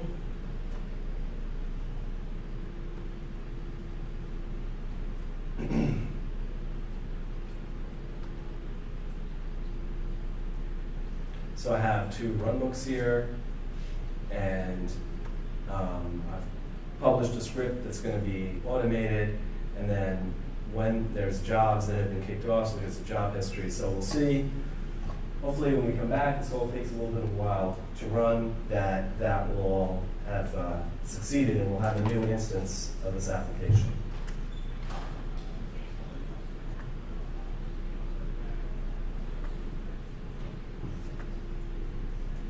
Okay, so let's talk about containers. So and again, I'm not sure how much folks are following this. Over the past few years, we have become extremely involved with the open source community. We're actually one of the largest submitters to open source, from a little known secret about Microsoft. And the stuff that you'll be seeing here with Docker today actually came out of some open source folks who work at Microsoft, people who are known in the community. So as an example, this is from an internal presentation that now we've said we can talk about. Came from a guy named Ross Gardler. You guys familiar with Ross? So he's the head of the Apache Foundation and works for Microsoft, so it's pretty awesome. We're talking, every conversation is about Docker. I think I said almost every, but really I can't tell you a part of the conversation where containers doesn't come up. And so this is really, it's so much in everybody's conversation that it's starting to be other things, like as what I'm talking about here, containers in DevOps, containers in production, etc. Right? A lot of people we're talking to are doing proofs. They're saying, I'm Dockerizing my app, I'm containerizing my app. Everyone we're engaging with is trying this stuff out. And we use it internally. So the people who build our Linux compute, they use containers, they use Docker. And there are plenty of other teams within Microsoft who are actively using it. Is everybody familiar with machine learning? So machine learning is a relatively new service from Microsoft, pretty awesome capabilities.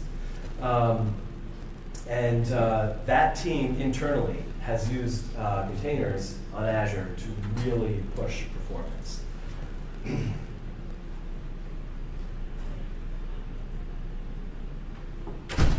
The things that customers are talking to us about, this is a big driver, not having lock-in. So it's got to work on Azure, and the gentleman just left, it's got to work on Azure Stack. You want choice, you want to be able to use tools like Swarm, Mesos, etc., Cloud Foundry.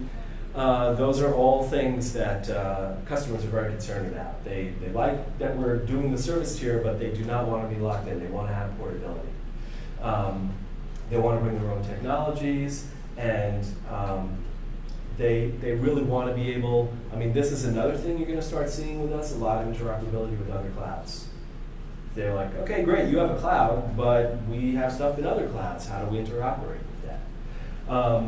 And so that leads to, well, your services really need to be open. We don't want your service to be some sort of proprietary service that I need special keys to know and to interoperate with, and won't talk to other things outside of Microsoft.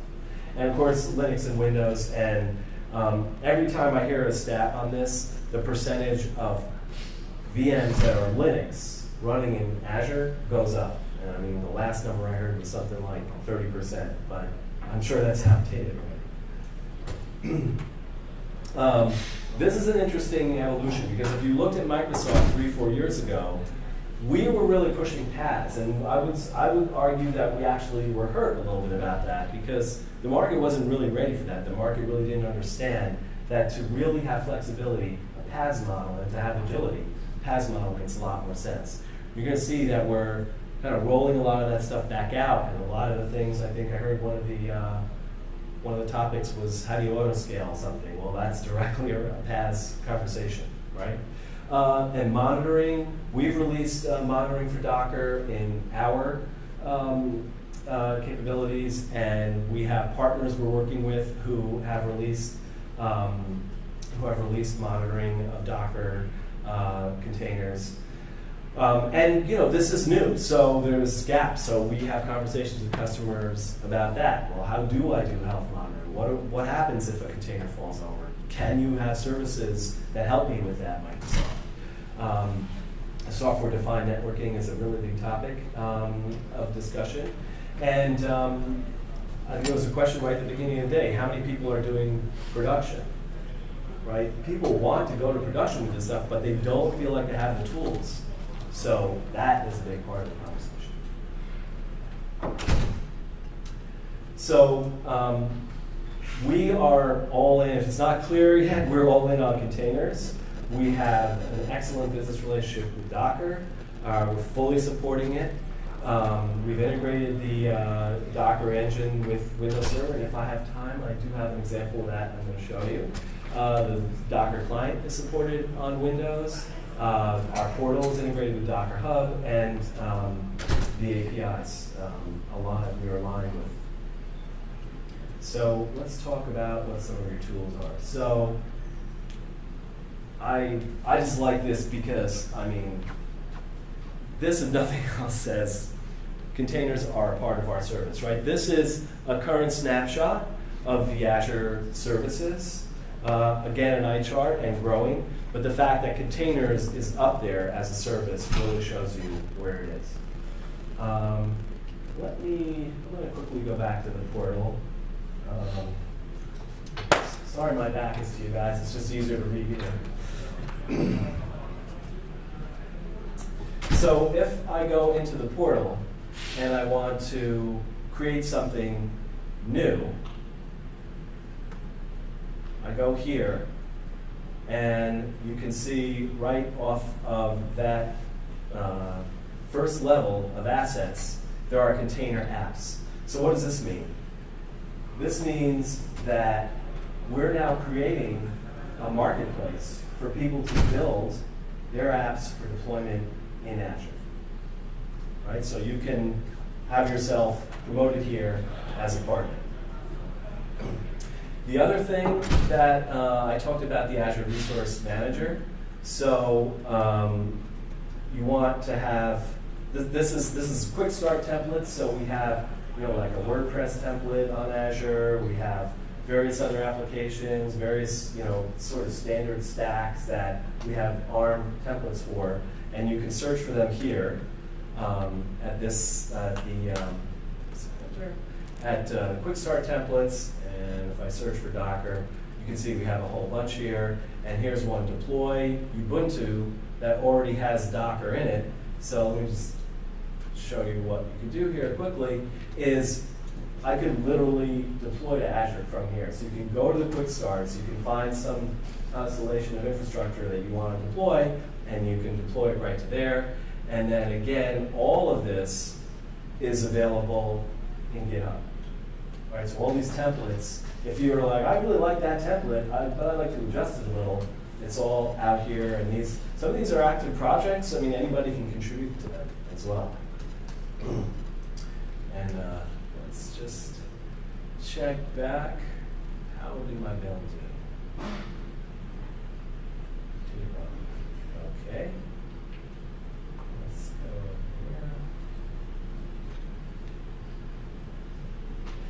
Yeah, all right, ran. Relief. And let's go to Docker. Let's see what happened there. Okay, so the Docker build was done. If we go back to the automation, let's take a look at that. Move my runbook, and you should see completed job. It's freaking out. Okay, so this is running, but let's see. Usually, the first thing the job does is creates a resource group. So let's just see how we're doing there. Resource group. And so this is the one that I was running when I ran the quiz at the beginning. The VM is in this resource group, but you can see here's a new one. And this naming is just arbitrary, picked by the automation. We just put it into a name that's being based on date. And you can see the resources are created. Probably the VM isn't started yet. So if I just quickly go back to the pipeline.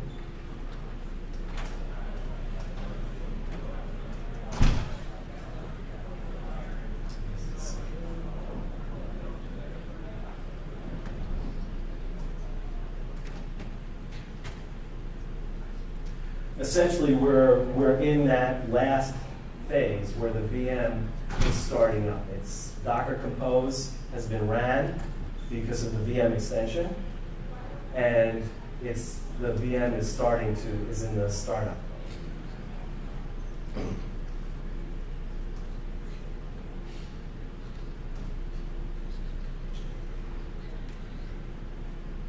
So, I think. All right, so if you look at, all of this is kind of about isolation, right? What levels of isolation do I need? What do I need to kind of package up and make sure that that is a set build? So, there's the process tier all the way up to a virtualization tier, right? So, what's new that we're doing in addition to some of the other stuff that we just talked about, is we're doing some other containerization strategies. So Hyper-V containers is a way that if you have some code that you're not really sure about, you want to isolate it, or you have a set build of Windows packages that you want to run, a certain release of Windows that you want to run, test, you can actually run that in the virtualization, in a Hyper-V virtualization environment. You can build a Hyper-V container for that.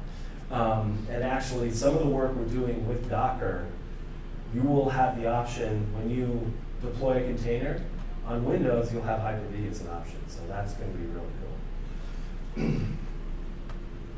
cool. The other is, that's what I mentioned.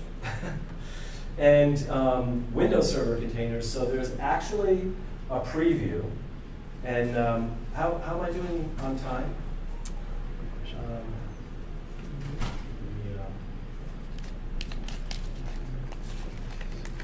So I just want to show, I think this is, sorry? 10 minutes. 10 minutes, okay, good, thank you. Okay, so I think this is really cool, Windows Server containers. So this is a preview. You can, I'll just go back over here to the portal. And if I go new,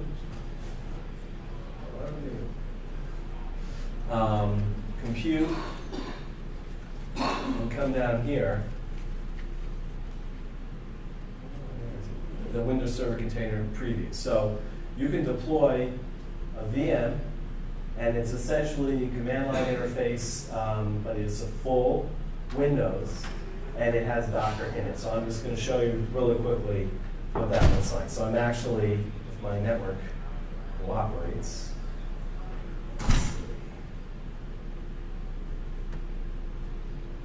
let's see here, still up?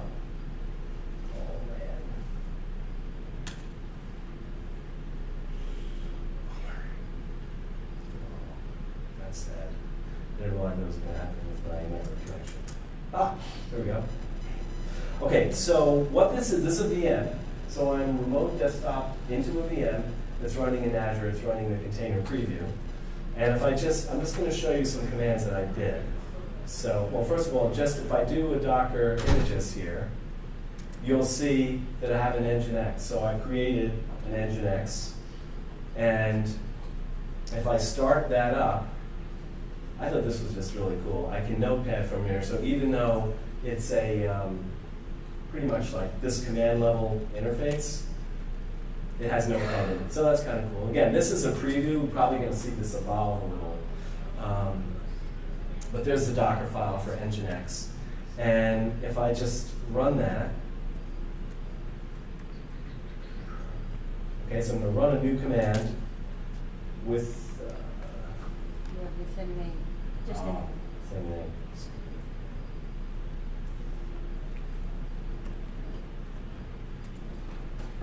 Container. So this will take a minute to start up. You'll see we can start Nginx, and then that's Nginx. There's no, I didn't have to start anything. So if you were to go to Docker today, the Docker page, and you were to install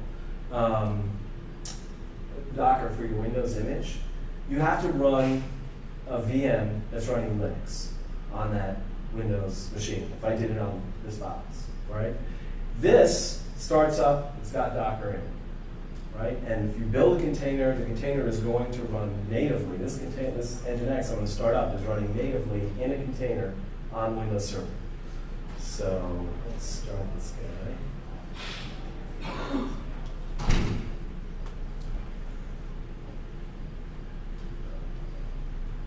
Del C. 5 minutes. Okay, well, I just can't remember the command, but basically you have to go to the directory and start Nginx. And if you want to see, you can come to me afterwards. So let me just quickly cover the last part of what I wanted to show. Because there are some, essentially this is the picture that we're looking to get to ultimately, like once Windows Docker is native on Windows Server. You can do a lot of this today, but you need to run the Docker machine in a VM. And this kind of tooling that is available to help people manage, to help people run all of their development organizations and operations. This is what we're 100% behind. And these, if you looked at this list a year ago, this was a wish list. These have all been delivered, right? So Windows containers, the VM extension. The extension model is very interesting. If you have something that's an agent that is something that you sell, the VM extension is a really easy way to get that in there.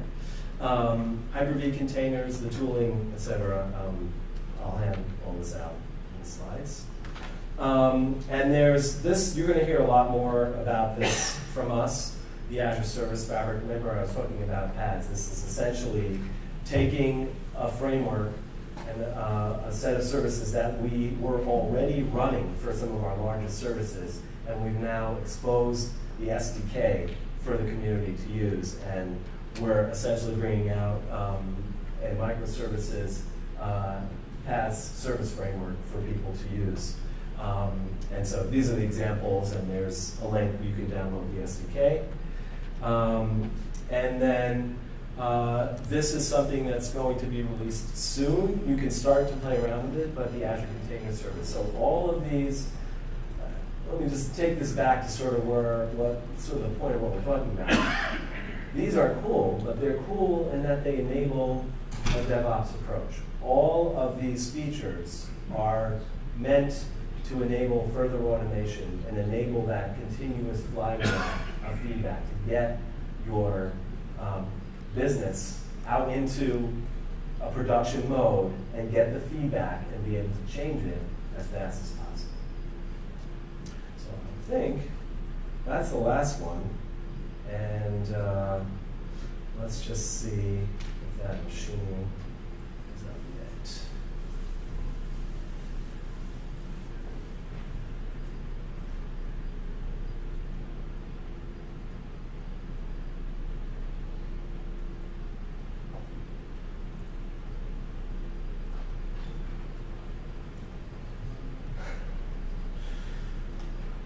So that same quiz, you can come up to me afterwards if you want to see me running it, but the same quiz is running in a brand new instance, and if we logged into this VM, we would see the two machines, the Nginx one and the MySQL one. You can go into the MySQL from the command line and use it as if it was just MySQL running on our box.